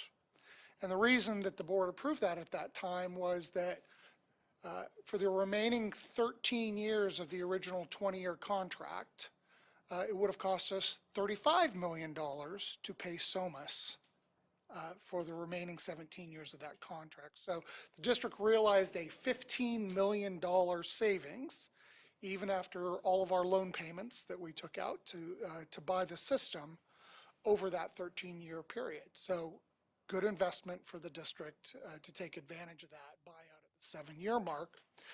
We discussed at that time, 3 years ago, that we would need to do ongoing upkeep and maintenance and preventive maintenance on an annual basis. Then we dropped into COVID and things slowed down a little bit. Over the past year, we also talked about the need possibly of bringing on an energy manager, either through an outside consulting agreement or an internal candidate. So during that time period, we're fortunate that we have Director of Maintenance and Operation, Carl Manley, has some experience in this area and knows some local consultants. And so he's been kind of shepherding us through this analysis. And we determined through the initial review of the solar arrays last year, so we've had them on board for a little while without a PM program, that there had been some damage done to the solar arrays around the district. Some wiring had been messed with. The inverters have now come to kind of the end of their shelf life, and some of the panels as well.